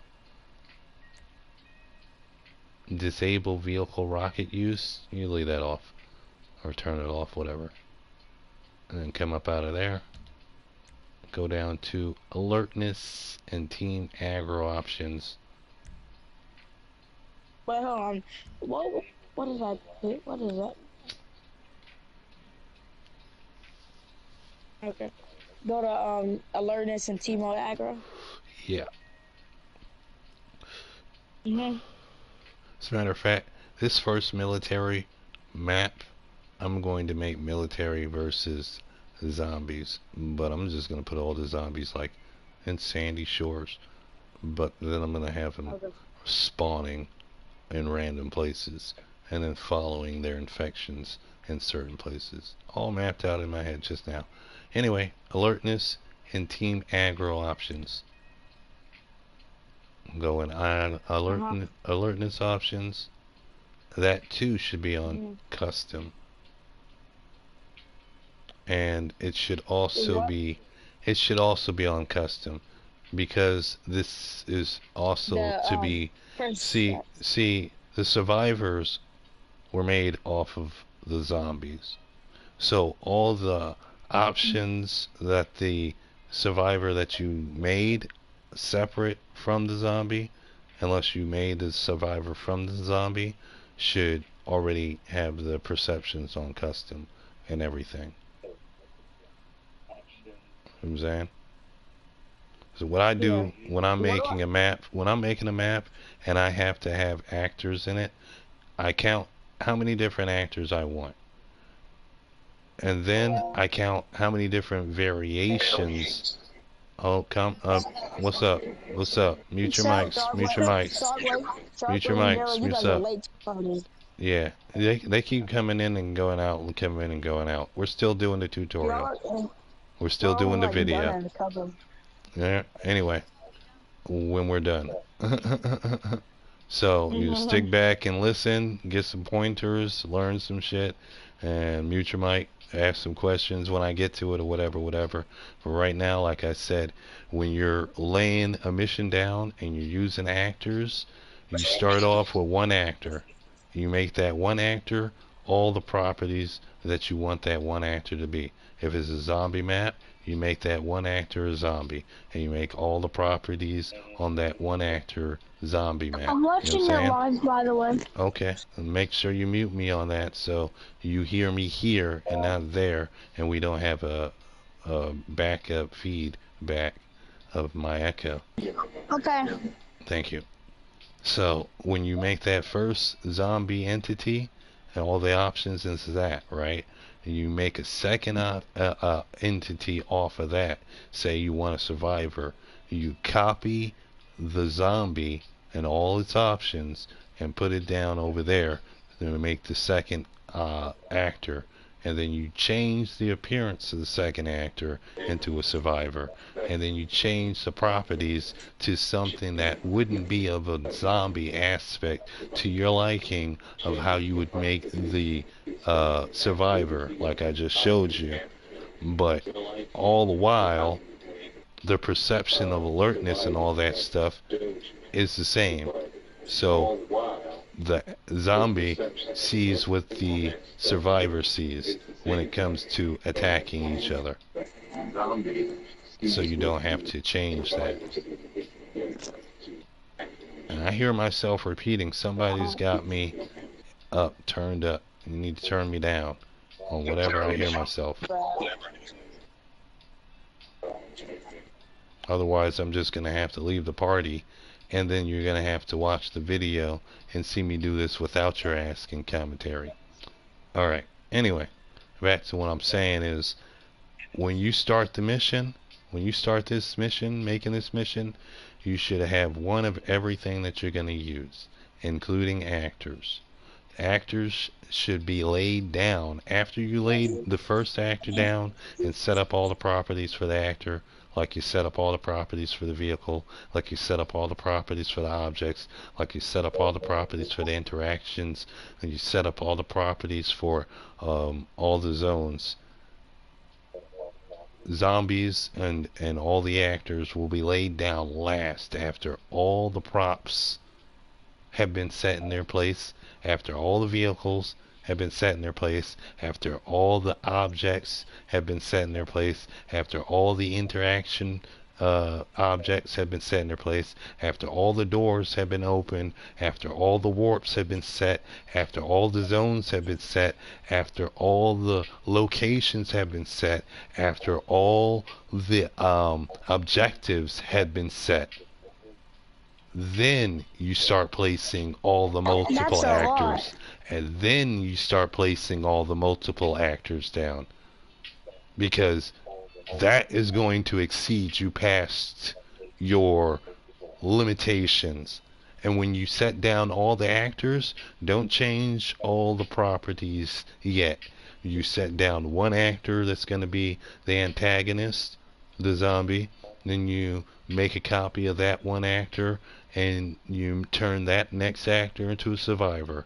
If you're just going to have zombies and survivors, you keep those two actors.